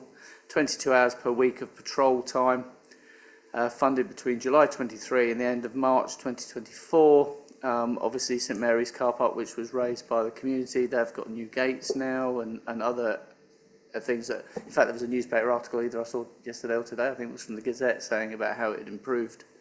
And obviously a lot of that funding comes via the PFCC, so thank you for that. The other projects, so we've asked Bev as the expert to discuss the DA and VORG, and then Vinnie will deal with the city centre projects. So if I may, Chair, with your permission, pass over to Ms Jones. We're all looking forward to you telling us what VORG is. He's in danger here of being fined. He is, isn't he? So VORG, Violence Against Women and Girls, is the the term for the broadest way of looking at it. So I know that you've had an opportunity to read the report, so I'm not going to spend very long. I just wanted to pick out a couple of things. Clearly, the projects that are on here around male IDVA. So IDVA is an independent domestic violence advisor, and IDVA is trained to deal with the highest risk victims that we have. So they're at high risk of significant harm or death. We have had a project which has sought to focus on male victims. Traditionally, we know it's a gendered crime. We know that because of the statistics. And we also know that it's gendered in terms of 94% of perpetrators, either against men or women, are men. So it's gendered in both perpetrator and victim. But we also know that it's no respecter of anything, and that we are underrepresented in terms of the number of victims we have who are male. So we have specifically worked hard and worked in partnership with Sam around funding a particular project aimed at increasing our number of male victims who come forward to us. We've been really successful on that. We've seen a 40% increase in our victims coming forward to support for support from us. So we supported nearly 300 male victims. When I first started looking at numbers, maybe 4 or 5 years ago, we supported less than 10 men a year. So that's an incredible increase. There's still a lot more work to be done, and part of the work that we've been doing in partnership is to bring online a website that specifically is aimed at men. One of the bits of feedback that we had was that whilst men know that support is out there, they don't ever think that it's for them specifically because it's such a gendered crime. They look at everything, and even as our original website, which we tried to make gender neutral, tried to make sure that the colours were neutral, that there were mixes of pictures. The feedback that we had still was that they felt that that service wasn't for them. So we now have 2 websites. Our second website, which is specifically for men, is due to be launched in the next couple of weeks. And we've taken lots of feedback from our supporting male victims project, so that we can make sure that we pitch it at exactly the right place. So we hope to see those numbers increase. And the other project was around supporting children. That's incredibly important. Children recognised as victims in their own right. Only relatively recently, we've supported 800 children in the Colchester area in the last year, or the last financial year, and nearly 300 parents. So those 2 bits of support go hand in hand.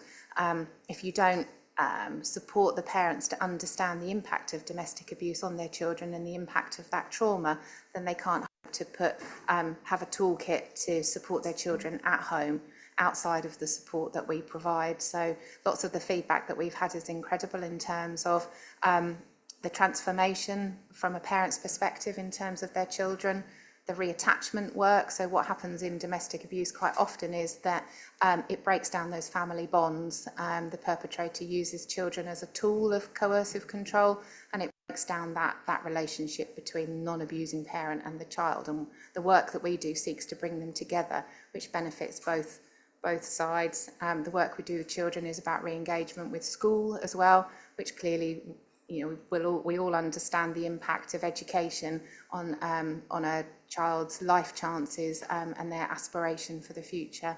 So that's been an incredibly important project. I have to say, we have seen an increase in DA in that particular year. It is less than it was previous years, which is really encouraging. So overall, for the whole area that we cover, we've seen a 15% increase. In Colchester, we've seen a 7% increase. It plays back to the conversation that we had earlier, which is that there will always be a difference between the numbers we have and the numbers of police-reported crime, but we are seeing less of an increase. So we've got to take that as a positive. And then the only other thing that I was going to say is that as part of our future work, our male website is due to be launched, and we're also starting a piece of work in partnership looking at global majority, which is the new term for marginalised communities, in terms of making sure that we reach out to them so that they understand, in the same way that we have with male victims, that our services are culturally informed, and that we work with local community groups who represent their community to make sure that we have champions out in the community and that our services are accessible and seen as accessible. Thank you for that. And how will we know about this website? Because I'm sorry that we're all flooded with information. Are you going to be proactive in making sure that community leaders and educators are all aware of this? Yes, we will. I mean, we are having a relatively soft launch because we're just in the middle of our recommissioning at the moment, and we probably couldn't cope with a massive influx. So we're having a soft launch, but we will make sure that we put it on social media and that we make sure that community leaders know. May the algorithms get to me. Absolutely. Thank you. Okay. Thank you for that. On that as well, if we would obviously attach any suitable link to the CSP website so that if people come via CSP, we would also have that information. If it's all right, I'd like to go to Vinny. Yes, thank you, Paul. So yeah, it gives me great pleasure to talk about the Ask for Angela scheme, which is obviously a national campaign to help those who become vulnerable, mainly in the evening and nighttime industry. But for us, it was commissioning some deeper work. It is a code word that it can be used, but it's more than just asking for Angela. We commission workbooks, and these have gone out in huge waves, and I say waves because we have another wave coming up. So we've introduced it to those who are coming from the university to come and work in the nighttime industry. So there is that continuous learning about what Ask for Angela is. Teams are asked to try and make it part of their own staff development, because in here it talks about how to embed this for policy decisions, how does it interact with elements of the pillars of licensing as well, and really turn it on its head. Do not wait for people to come and ask for Angela. Be proactive, be that bystander that steps in and assists. The majority, in fact, I'd say confidently that about 90% of the venues in the city centre know who Angela are. So no one now is going to get mistaken who they're asking for. It's about providing that support. It is all about signposting appropriately. So we talk about all those elements of how someone becomes vulnerable. We talk about aspects of disability, hate crime, absolutely everything. What we've tried to do is not narrow it down just for women and girls. It's absolutely for everyone, and we've had some really good aspects of it being used out and about. That bystander intervention, that sort of, you know my colleague Angela, don't you? She said that you'd be coming in today, come with me, and it gets that person out of that situation that they've found themselves in for probably no fault at all. It's a really good workbook. A lot of venues have started actually just incorporating it into having a couple of hours, and we do some role-playing aspects of things. We talk about those difficult situations. For example, spiking will come up again, and this week, of course, it is Stamp Out Spiking. So we will look to do work on that again, about how do we help those first responders, whether they're ambulance or whether they're the police, in gathering that vital information for them as well. So Angela is a big presence. Everyone that's trained gets a certificate, gets a pin badge, and we talk about how do we overtly publicise it. So we're not just talking about the standard poster in the toilets. We're talking about window stickers. We're talking about business cards that are left that workers can fold receipts up and go, there you go, and off they go with information about how do I get in contact with other partners. I'm really proud of the workbook. In fact, nationally, it's been adopted. So a lot of cities now are just literally replacing their name and putting their maps in it. So it was a really good piece of work. And it carries on in the future as well. It will not leave us, because daytime venues have even started adapting it as well. We think about hospitality, we think about cafes and restaurants, of course, but actually some of the retailers are finding this training really useful as well. They're having people come in and they see the badge, or do you need to speak to someone called Angela? And people are made a safe area, and of course, if necessary, signposted. that was just one element of the next big project, which was the purple flag. And of course, we have had purple flag status before, and it lapsed. So we were very successful. We had a great evening, and some of the panel were on that assessment evening. And for those of you that don't know, the Association of Town and City Management actually are very, very strict. They scrutinise and they look at absolutely everything from clean aspects, from how are we doing with our culture and heritage. Even though it's the night time, are we making the best of it? What are we doing about late night venues that are maybe causing concerns, from dispersal hours to taxi availability? All of this goes into the bigger plan of what Purple Flag is.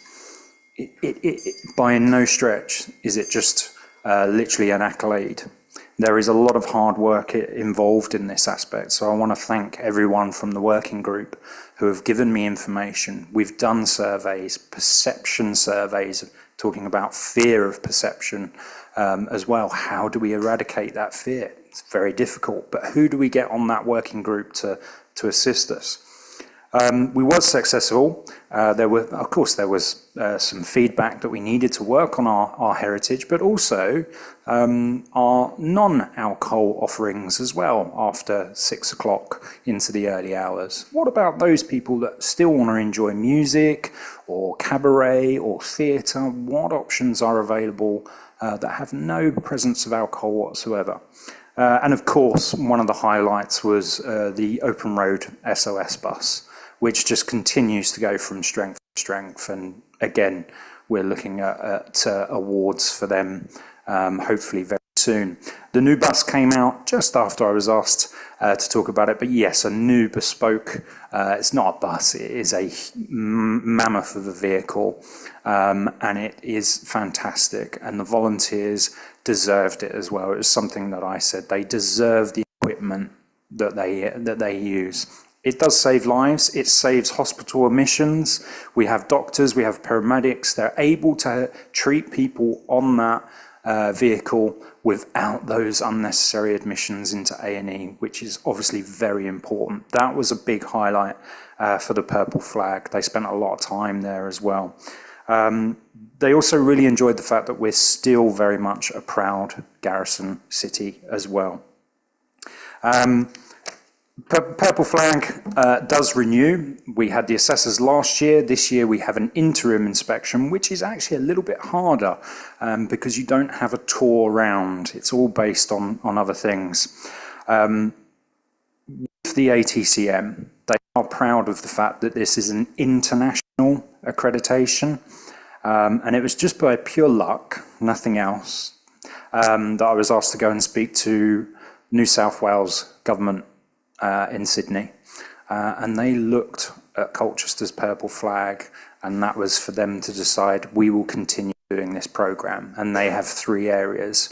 I was expecting a little bit more of a relaxed environment, but not to worry. Literally today, I'm proud to say that we have got our re-accreditation for this year. It's literally been sent to me, so I'll be going out and thanking a lot of those people as well. It does put us on the international map. We are safe, we are vibrant, we have a diverse offering, and it's a great night out. Thank you for that reassurance. Okay. Do we have more in the way of PowerPoint presentation to look at? Chair, there was just some information on the funding bids, but if you want to go back to, it was just Sam would have said what funding we received and how, what we've done with it, etc. Well, let's have a look at it quick, briefly if we can. Let's have. It will be very brief. I just wanted to highlight that we, as a CSP, a community safety partnership, we are constantly looking for funding opportunities, and we share that throughout our partnership. And we bid and we work on the content for those partnership funding bids. And some of the, we've spoken about the funding already, but some of the successes are the Home Office Safer Streets. So we were successful in round 4, and again, we've been successful in round 5, where we're now working in Mile End. Probably just also to highlight that the sharing of the funding is often out of our control because it's based on the criteria that's set when we apply for the funding. So it may be to tackle antisocial behaviour, or it may be to tackle domestic abuse. I've also highlighted some of the Safer Streets funding through the Police, Fire and Crime Commissioner, and in the period that we're looking at here, we had money to tackle the city centre issues, including St Mary's car park that has already been mentioned, and extend a dedicated warden in Greensted. Can I just be cheeky and ask, do you have in your back pocket sort of projects you'd like funding for, that when funding opportunities arise, you're then able to pull out and say, brilliant, we can use this here? Or does it work differently? Often we have to have a very quick turnaround for some of these funding applications. So that's something we're working on now. We now have a forward plan within the CSP so that we can collate ideas for projects so that we have that ready to go, or at least an idea of what we have ready to go and who to work with. Because I was just thinking, seeing Vincent here tonight, I mean, obviously the Business Improvement District does fantastic work, but it's restricted to an area, isn't it? And there's a huge void between the station, where we know, unfortunately, drugs come into Colchester via North Station Road onto our high street. But it's not your jurisdiction, is it, sir? And I just, I'm sure you're alive to it, but there's a real example of potentially something that could fall through the cracks. So if we've got schemes in the back pocket, that's great. It's really encouraging. Yeah, I mean, it is really encouraging with the Ask for Angela campaign, because it is national. Yes, we have a geographical area, but we're already doing the Mile End, the Northern Gateway aspects of things. Because it's been so good in the city, we are extending it out. And that's work that we will continue to do. Even though it's not our geographical area, we realise the message has to go as far and wide as possible. Same sort of thing with Purple Flag, that geographical aspect. We'll always work with the Colchester Safety Partnership. If it brings people into the city centre and it benefits the businesses by working just outside, we will do it. Really, really encouraging. Really good stuff to hear that. This altruistic approach. Councillor McCarthy, on that particular area of funding, did you want to jump in? No. I'll wait to priority 2, but I wanted to address when we get to that about bid and that connection on the link. Sure. Can we go now through the priorities? And I have to say, colleagues, during the caffeine break, I did have a conversation with a fellow member here, and the word priority is really awkward, isn't it? Because it does rather set a tone that there is some sort of hierarchy. And I just wonder if in the future we may wish to consider strategic areas of focus, for example, because the word priority does have certain connotations. Anyway, that was just a water cooler moment for you to think about for the future. Let's look at priority 1 then, or rather strategic area of focus. And I'm not even going to number it. It's a strategic area of focus is to safeguard adults and children at risk of violence and exploitation. This is a key area. Colleagues, do we have any questions on this area to our experts here tonight? I see Councillor Willits. Okay, yeah, Councillor Willits, you've spoken tonight already, so let's hear from our member from north of Colchester there. Simon, over to you. Thank you, Chair. It's just regarding the chart on, page 43 around domestic abuse referrals, and that jump up in Q4 in the most recent year of around 25% in Q4, and I just wondered what you thought, what caused that?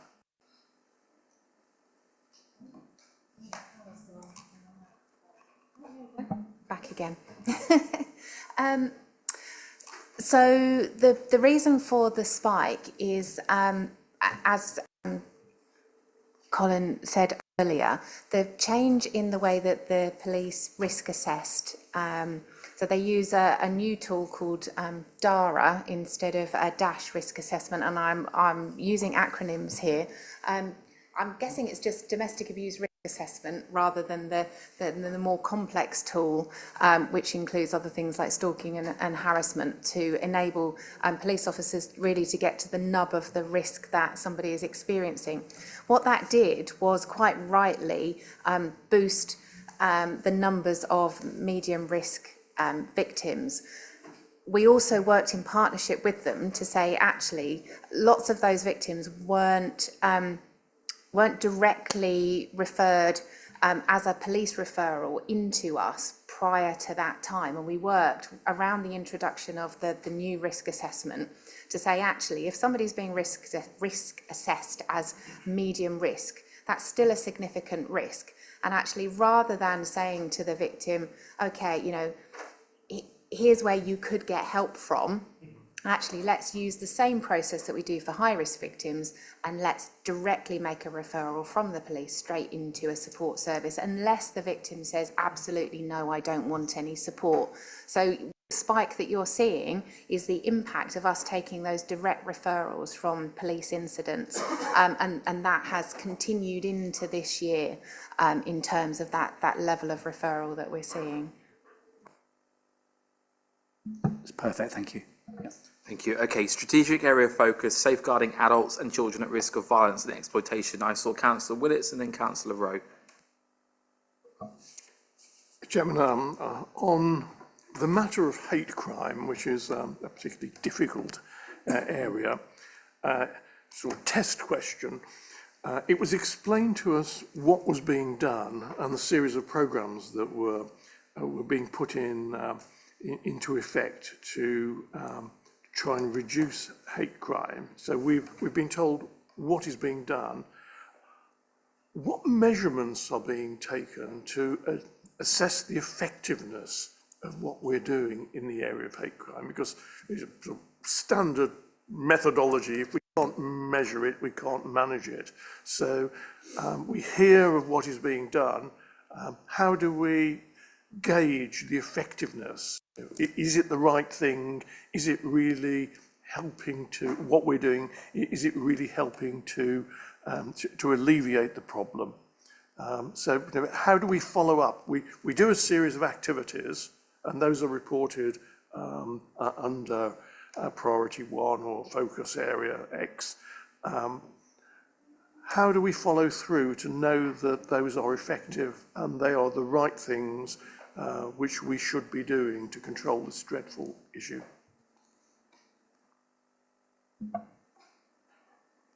Everyone's looking at me. Right. It's your figures. It goes back to data, doesn't it? Data. We know that hate crime, underreported, we've already suggested that, and we'd like to see more. The other side of hate crime is that we generally don't get many supportive victims. So they'll come forward and they'll tell us something that's gone on.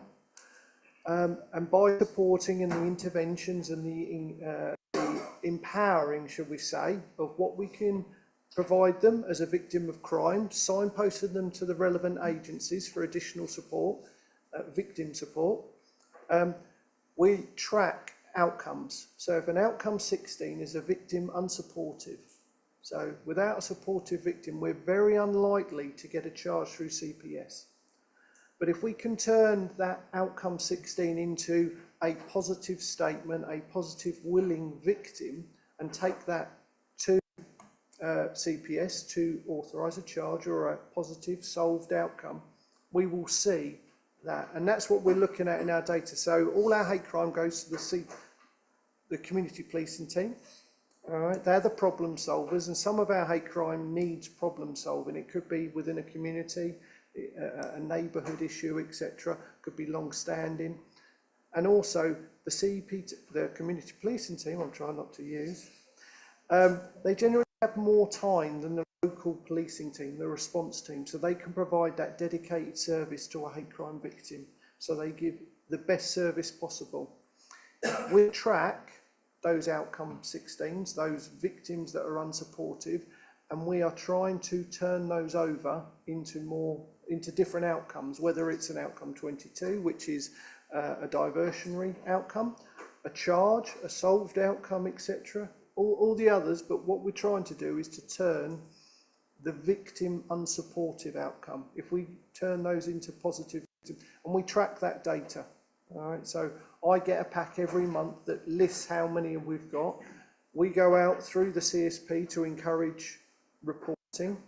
We encourage a better quality investigation and support for the victim, and hopefully we'll slowly see that those outcomes changing, and therefore getting a better solve rate, a better outcome for the victim, challenging behaviour of perpetrators, basically. Councillor Rowe. Thank you, Chair. In the presentation, I think I heard the stop and search statistics with regards to knife crime. And I think I pulled out some, well, I looked through the document earlier, and I think the numbers is, well, that was 2,209 patrols, I think you said in the overview as well. 25 stop and searches, 4 weapon seizures, 8 arrests and 20 intelligence reports. Is that an accurate assumption? No, is that not in there? When I did the stop and search figures, that was around Opdial for one particular police operation. Is that for one particular operation? Yeah, okay. that was the 76 warnings. It said wherever I read out was that. Yeah. I'd have to go back. So I think I found it in the document. I think it was 25 stop and search, 4 weapon seizures, 8 arrests, and 20 intelligence reports that were mentioned in the document.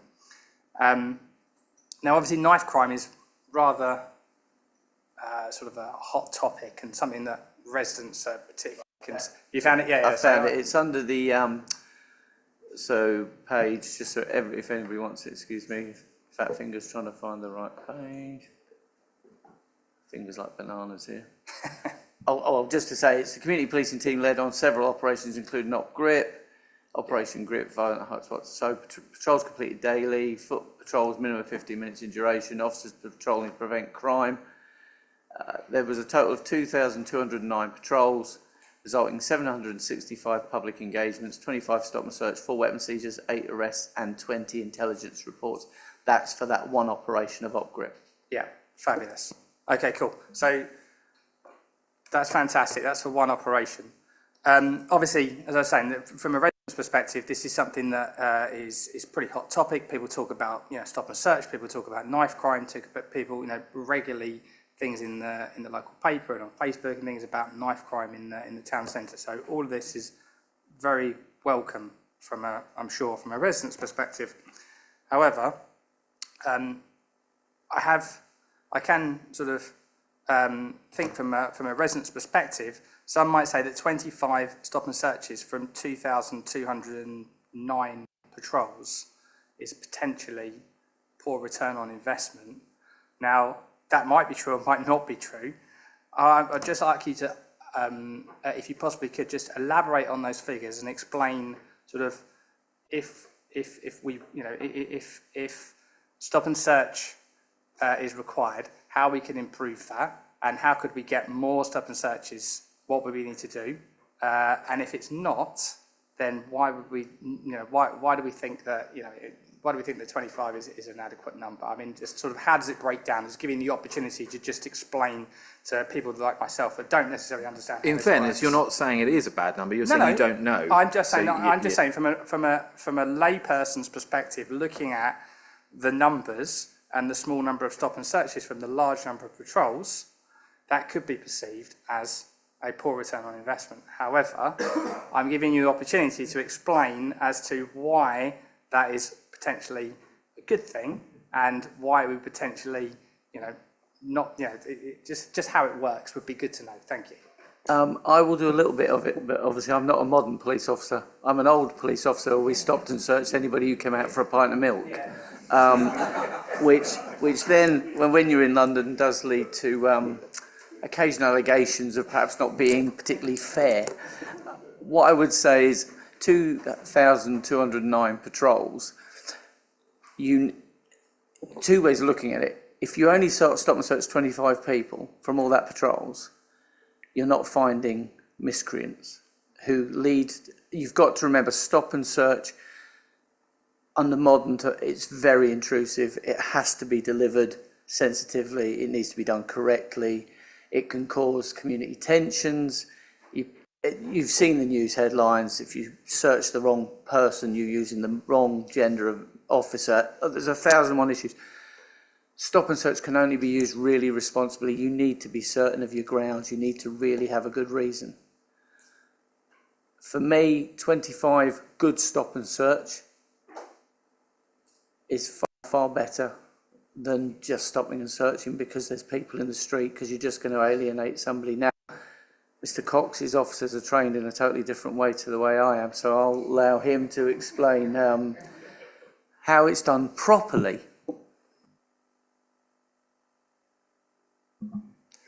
Okay. So stop and search. So as we said, that data is just op-grip patrols. Op-grip patrols aren't about just enforcement. They're about engaging with individuals, interacting, increasing public confidence and reassurance. So some of those patrols are being conducted at any time of the day, not just nighttime economy. They're conducted throughout the day. And it might be that the opportunities to stop and search someone is not, has not arisen for them to use their powers. You can't just go up to anyone, like Paul said. In the old days, nowadays you'll get lots of complaints because we have to abide by Go Wisely R, which is a mnemonic that the officers stick to remember those grounds. All right. If I told you that on average in 12 months, not 2,000 patrols, in 12 months, my LPT and my CPT combined do about 1,700 stop and search. So that 25, yes, that's just for that one operation, but we're stop and searching in lots of areas of Colchester, and it just has to fall within those boundaries of where that op-grip zone is to be registered. Thank you. I think that's an excellent statistic, and I think that that's something you should probably publicise because I think a lot of residents would be very happy to hear that that is the case. Thank you. Thank you, Councillor Rowe. Okay, we're still under strategic area of focus. Does anyone else have anything to come in on this one, or should we move on to the antisocial behaviour, where I know that Councillor McCarthy is interested? Okay. So, strategic area of focus with antisocial behaviour in mind. Councillor McCarthy, you have the floor. Much obliged, Chair. And you teed me up quite nicely a few moments ago when you were talking about the role of BID. And I'd like to just discuss antisocial behaviour that goes on within the outskirts of the city centre, but is very much part of the nighttime economy, specifically North Station Road. Now, I understand that that's not part of BID currently, and you guys do amazing work, and I'm surprised as to why it's not, because it's still very much part of the city centre in my worldview, and certainly of my journeys of a night time. Why is it not part of the bid? Will it ever be? And if not, why not? And then this is also part of priority 5, if you like, but I'd like to chuck this in. Operation GRIP, which is something you guys do with the police, deployment hotspots areas, that's been a success, and will now serve the nighttime economy. Again, is that going to include somewhere like North Station Road? And if not, why not? And I think it needs to. So yeah, if you could come back on that, that'd be brilliant. And I've got one more question to follow up. Yeah, just for anyone who doesn't understand it, we obviously went to ballot just over a year ago, and before that ballot we have the opportunity with the board members to decide our geographical area. The geographical area we thought was still appropriate, but what we now do as part of the bid is offer a scheme called Friends of the Bid. And so what we will encourage a lot of the retailers, we've obviously got the pub. We know how important that route is for travelling. It also came up on the purple flag. You know, we've got 2 train stations, only 1 is included in that area. So there are ways that we can sort of divert our work around that aspect. So we will go out, we include the university, for example, with No House is one of our friends of the bid. So we look at how we can expand, but without, really sort of, we have 2 ambassadors that cover a large city now. How do we make sure that every single one in that geographical area is getting the same standard? So with Friends of the Bid, we can actually sort of almost offer a smaller levy, but offer the same sort of services dependent on there. We will, of course, review it in 2027 when we lead to our 2028 ballot. But certain schemes like Ask for Angela, Best Bar None, Pub Watch, for example, we promote outside of our geographical bid zone. Perfect. Yeah, very happy with that. And the review in 2027 is really helpful. Thank you. On to the second question, which is not to do with bid, but is about high visibility patrols. Paul, you mentioned the three key areas. I'm interested to know in all the other areas of the city. How often do they get patrolled? Obviously, I presume it's not a daily thing, but if it is, great. And again, does that happen overnight in the small hours when I believe a lot of car theft will happen? It certainly does in my ward. I presume it happens in other wards as well. So I'd just like to know a little bit more about patrols outside of those three areas, if possible, please. Sorry, just to clarify, the three, when I say about the three key areas, those were specifically under a certain operation that was funded. So that's not to do with the only areas of Colchester Police. That was only purely under that operation. So the actual operational policing day to day will be Mr. Cox's. Brilliant. I'll divert the question to you then. So proactive patrols. Yeah, absolutely, yeah. Okay, so proactive patrols, we come back to data driven. If it's not being reported, crime is not recorded on the system, it doesn't appear on a big map that says where there are hotspots for crimes, for crime types. So the information that you and your residents provide to the police direct the patrols. If they're not reporting it, the patrols aren't going to happen there. We can only deal with what we know. As for the CPT, we have a bi-weekly tasking meeting that sends out the data. The analysts go through the crime patterns for the previous 2 weeks, and they will send us anything that they've picked up where there might be a linked series for certain areas. That could be the rurals with burglaries, that could be within the city centre itself for violent crime, or it could be theft of motor vehicles in certain areas. And they will link investigations together and say, actually, there's a pattern and a cluster in this area. We, through additional funding through our tasking, I will go to my bosses and I will request additional funding. They will provide that, and then I will put on an operation that will target additional patrols in that area. So it supplements the business as usual piece. So we're still responding to the emergency calls. We're still keeping the engagements during the day, but this is additional funding to have extra patrols in. That isn't just within the community policing team or the local policing team. If it's happening in certain areas, then I can request additional resources through the Operational Policing Command, which is the road policing teams, the firearms teams, etc. They can come in and still patrol areas in between any critical incident that they're dealing with. Because like you say, you just want to see a police officer. The public don't care what that officer's actual role or job title is. They just want to be able to see the police. So again, we can request them to come into our area to target these. When you're talking about theft of motor vehicles, obviously or theft from. Sorry, Yeah. I should have.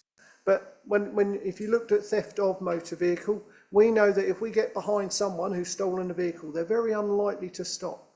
So we want to make sure that the right people are driving behind that car so that they got the appropriate skills, tactics, vehicle, etc. So if they need to do a stop on that vehicle, they're appropriately trained. So again, if we have a cluster of theft of motor vehicles, we can request OPC resources to patrol a certain area.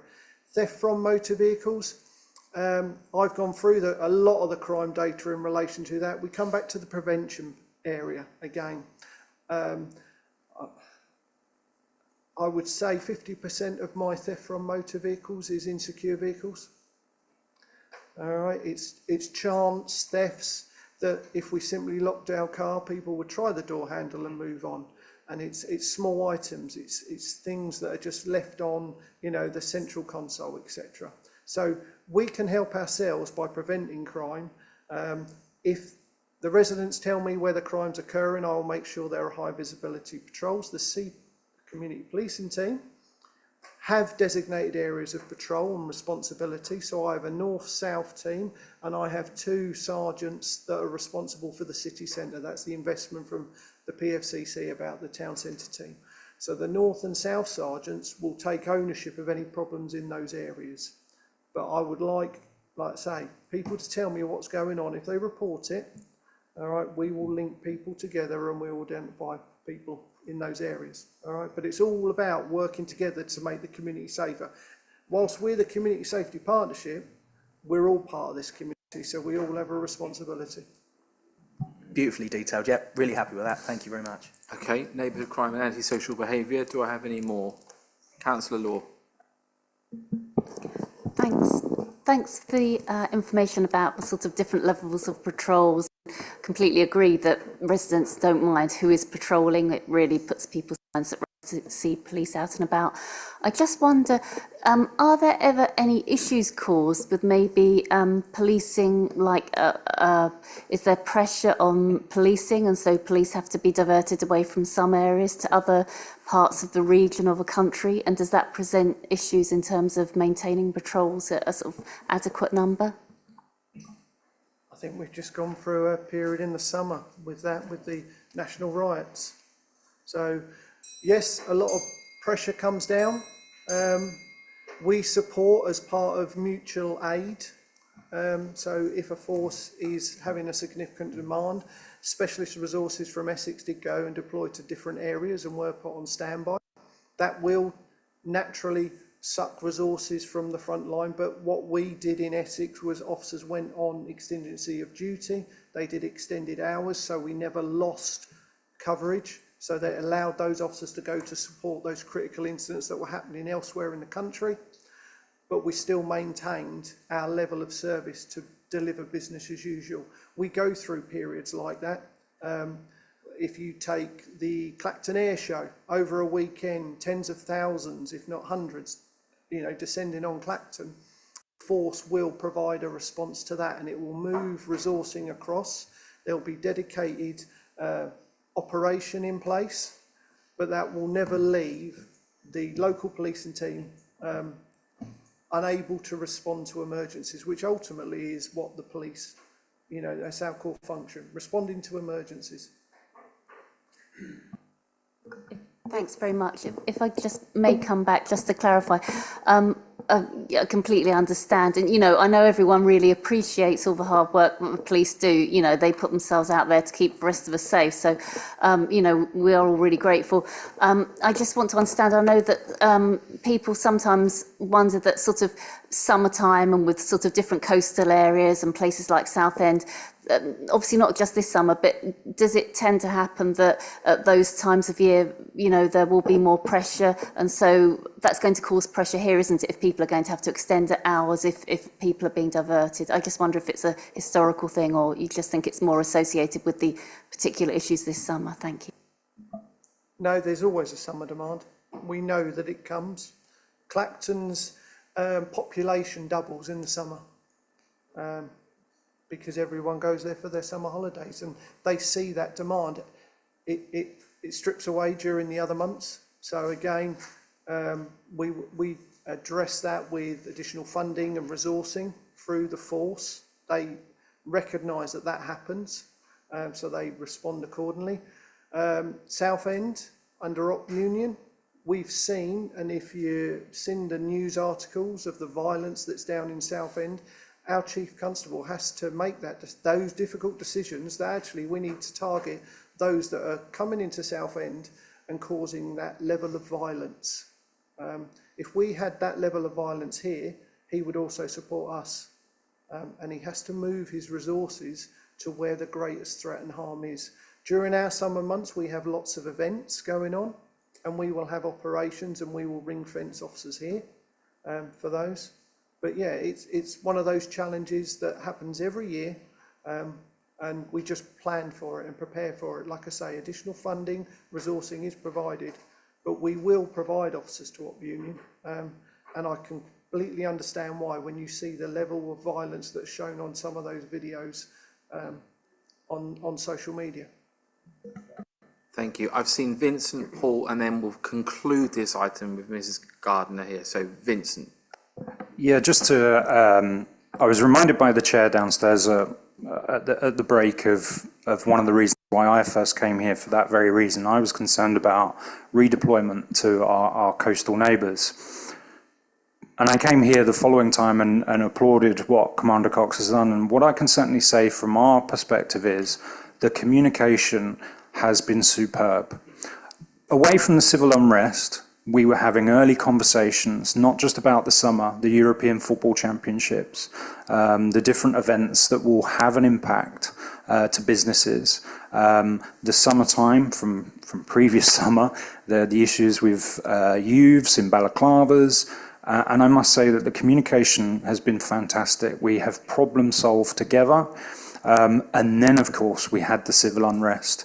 And I must say the communication was amazing. Businesses were told, come to Essex Police to find out information. Please don't rely on other sources. And I think it was just a fantastic response this summer. Councillor Lord, just on the point, Mr Cox didn't raise it. Southend this year, Op Union was raised by lots of different people. We're going to lose our police officers in Colchester this summer. Pre the start, I went to a briefing and Essex Police had totally changed the way they were deploying officers to ensure that they weren't drawing them away as they had in previous years. So actually they'd listened to the concerns that other cities and towns had and found a different way of doing it. And that's the way they put it in. Yes, they had to take them when there was that serious violence. But again, if that's their plan for this year, it will probably be the same plan for next year. So we're not going to have what we've had for the last few years. It's always good when somebody else answers questions for you, isn't it? So thank you, gentlemen. There'll always be some extractions, but as Colin has said, it's the job of the Chief Constable to operationally deploy the resources that he has available to him, dependent on the threats. I think it's credit not only to policing, but as you say, to our partners in the way we managed the civil unrest this summer. I think all councillors took their responsibility for keeping their residents informed. Businesses were spoken to probably till they really would rather not be spoken to, but we over communicated. You can't do that enough in such times.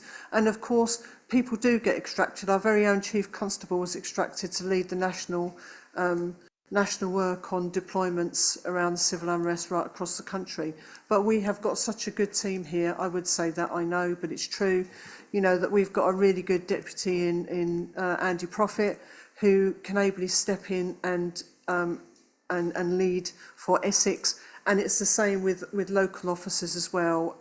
We are very fortunate, and I think it's all credit that we didn't see the civil unrest that other parts of this country did. And I think that's about us all working together. That's the key. Thank you. Thank you. Okay, let's move on then to the strategic area around supporting victims of domestic abuse and sexual offences and reduce violence against women and girls. And I will just kick it off, and it's difficult for me to say it, so I'm just going to have to say it the way I see it. We heard earlier an allusion to helping men, and I'm conscious that, particularly in light of national conversations around mental health, and thankfully proliferation of mental health first aiders in the workplace now, and lots of proactivity, and I'm thinking about some industries in particular, for example construction, which have horrific suicide rates and poor mental health and it is men. I know here that we're saying we're going to reduce violence against women and girls. I just wonder how comfortable we are with putting emphasis on gender at the moment, because for me, a 12-year-old boy is there's several in that data that have been exposed to some horrific stuff. I'm a little bit concerned around the language, because I'm not saying that we should not put emphasis in one area or another, but do we walk into a trap by making it look like we're not worrying about men in setting the title like that? Sorry to kick off there with a difficult one, but it's just how I feel in here. No, I completely understand, absolutely, and I guess as an organisation, we are a women-led organisation that was created to initially in 1976 to deal with domestic abuse, which was almost solely a female gendered issue. Over time, we have seen things change. I think the thing that hasn't changed is that it still is a gendered issue. Twice as many women experience domestic abuse as men, and almost exclusively the perpetrators are men. It's a very small percentage are men. We've talked about this previously. So I think you have to understand in terms of domestic abuse is that it sits in a societal issue which is around toxic masculinity, misogynistic behaviour, the way that society views women. So I think the focus on violence against women and girls is really important because it's far broader than domestic abuse. It is absolutely about how society sees women, how it responds to women, and how it supports some men's view of how they are with women and that violence is acceptable, that the suppression of women is acceptable. So I think we would be in dangerous territory if we moved away from prioritising services and action against violence against women and girls because of that broader societal issue that quite frankly is only getting worse. And it's getting worse because young men are feeling disenfranchised with a whole range of other things, and what they are finding are voices that they accord with, people like Andrew Tate, who are really vocal on social media. They offer them a space that makes them feel valued, accepted, validates what they're feeling and feeds what they're feeling. And we have to overcome that, otherwise what we're seeing at the moment will only get worse. Now, I say all of that in support of the term violence against women and girls. What we shouldn't do is use that term in order to minimise the impact of domestic abuse on anybody who isn't a woman or a girl.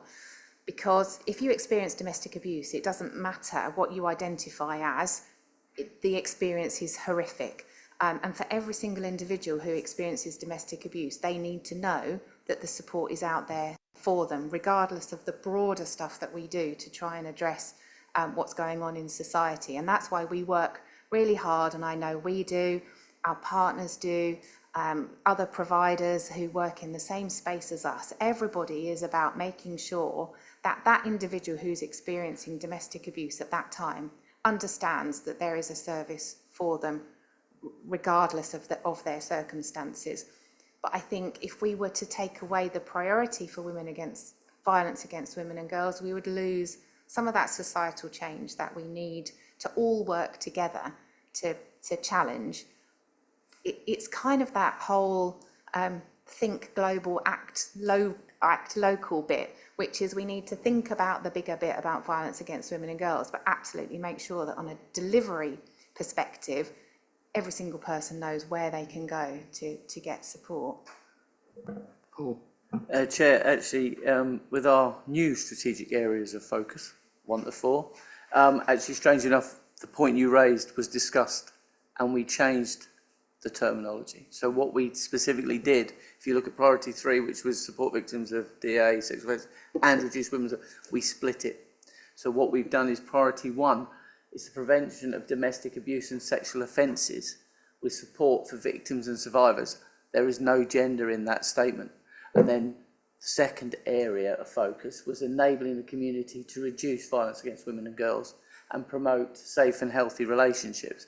So we deliberately identified the fact that men could be victims of domestic abuse, and we took away the women and girls part. We didn't lose it, we moved it and kept it to make, because it's so vital, but we allowed that focus to remain across the board for number 1 for this year's priorities, because we had that lesson in mind.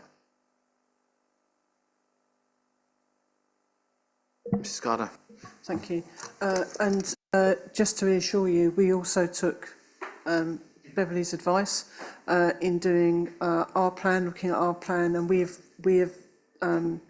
we have separated it in that way as well, because there is a danger, as you say, that it can look like you're just providing services to women and girls. So thank you. Councillor Willetts, you look eager? No? Okay. I thought you were reaching for the microphone. Okay. Anyone else on this area? Councillor Law. Sort of on a related issue, I know we've been talking about how some campaigns or some areas are sort of like, you know, for example, earlier about fraud and scams and how that has quite a national focus. Yeah, and I just wondered if you could give me any more detail, because we've been talking just now about the issues caused by perhaps, you know, influencers online, you know, and obviously things like pornography and violence. So much of that is accessible online by very young people. Yeah, I know we've had some information about some of the sorts of plays and performances and engagement, but how we're sort of able to help, you know, interact and counter that at a local level. And I don't know if it's relevant here, but I know there was like the youth festival this year, and whether, you know, that allowed engagement. Thank you. We had, so with regards to healthy relationships and men, and I mentioned before the Stronger Together productions, which was a very powerful school-delivered, theatre production. And as I said, if you haven't gone through it, it does make you really question the behaviour of men and young, the lessons they're learning. Online, I'll be brutally honest, that is something I don't have had much dealing with. I'm trying to think as a partnership if we've looked at the online content, because I think the issue with online is it's a major national and international problem, because you just look at the big subscriber services, the subscription services that, you know, if the governments can't bring them in line for sharing details, blocking sites, stopping revenge porn, etc., etc. And I know there's a new legislation that's going to make that a major seriously offence. It's very difficult for us to do it on a local basis, but I'll gladly sort of take it forward with partners to see what we can do. But again, if the national governments and organisations are struggling to cope with that, it may not be something we can do a great deal about. Potentially education, but that would be something we'll have to take forward elsewhere.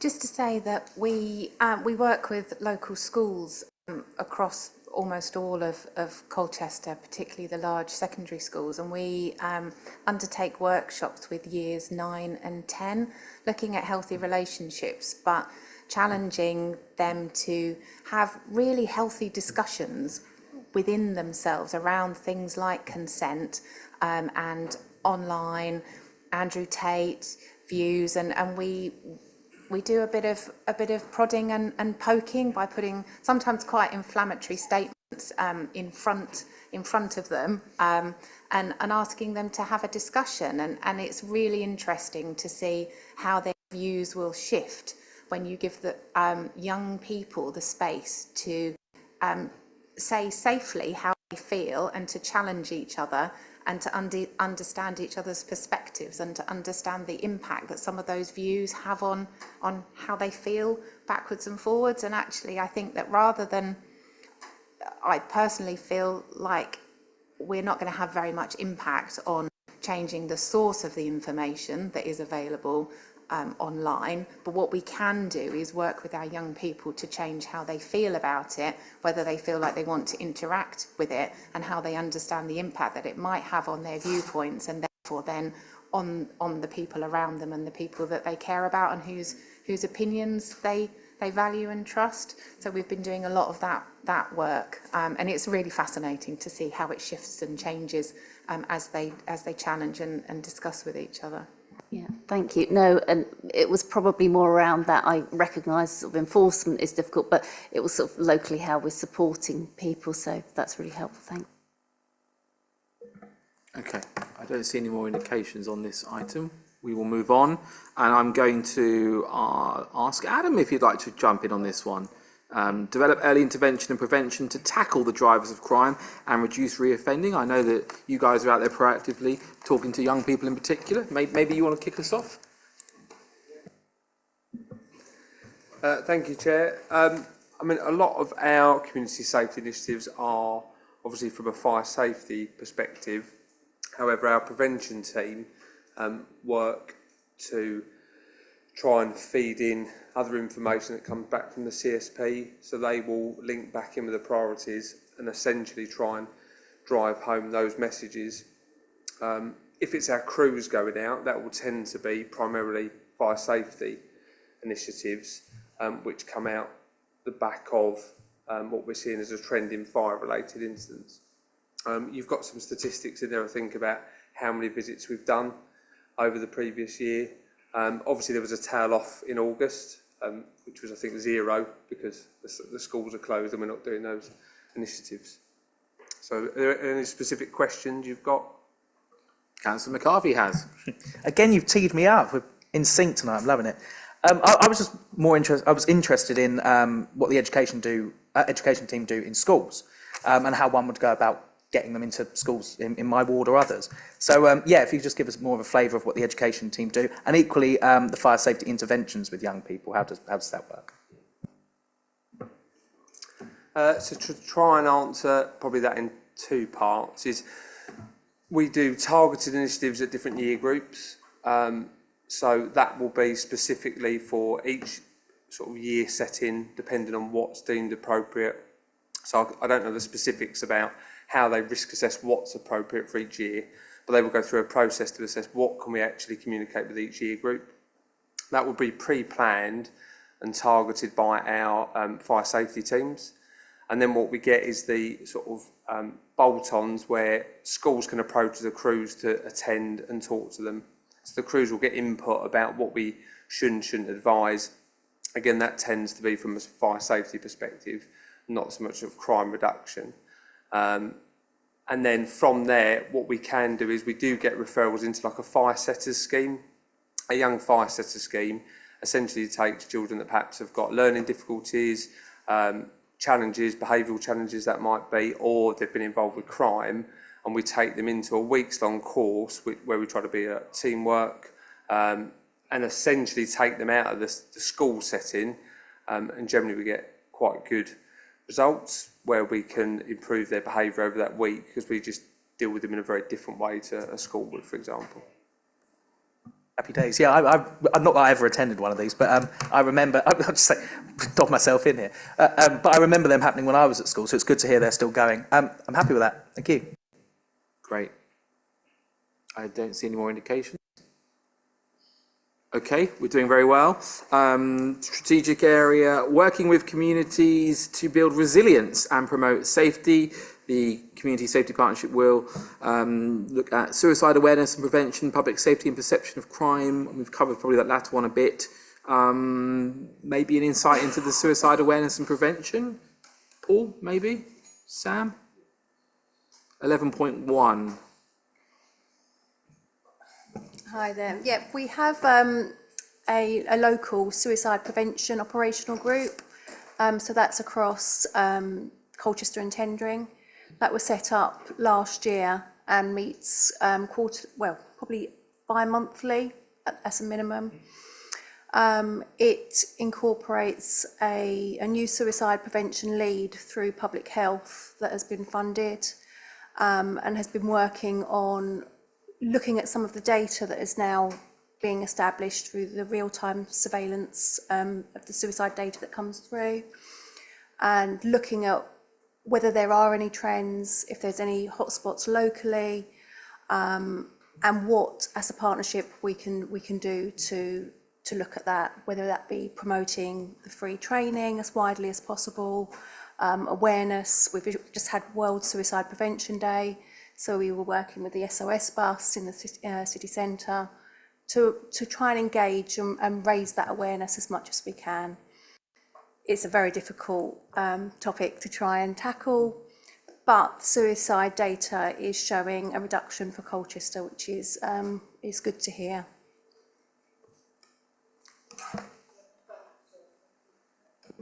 Thank you. So Colchester and Tendring are doing exceptionally well in this space. I chair the Southend Essex and Thurrock Suicide Prevention Board, and Laura Taylor-Green, whose nameplate is over there, but she's She does incredible work in this space. She's actually my vice chair on that group, but also really has corralled people locally to get public health to fund this post that we talk about.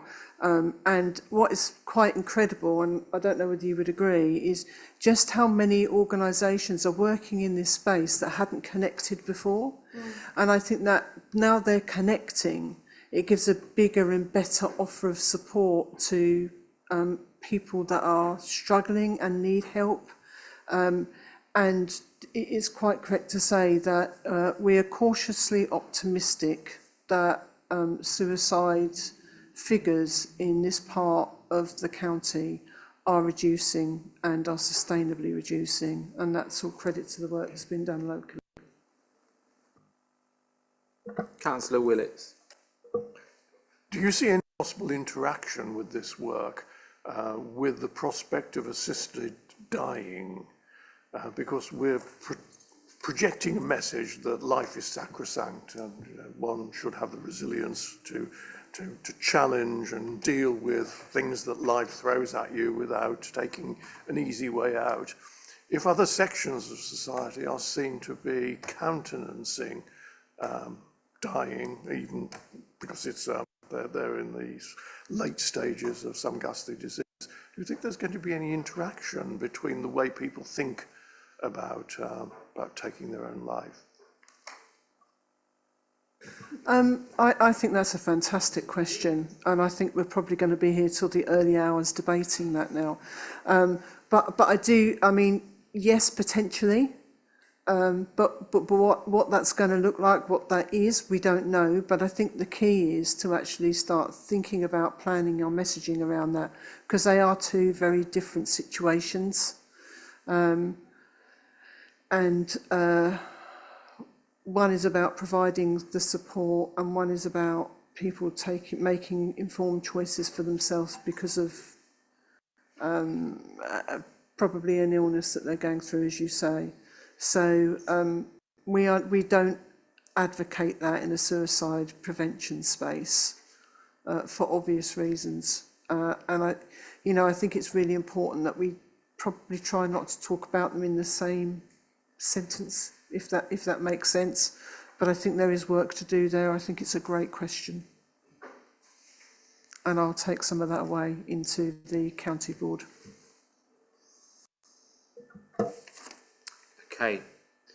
Well, thank you, everyone. I'm looking now at future plans for the partnership work, April 24, March 25. So just for the benefit of the record, it does state here that this is a working document for the year ahead.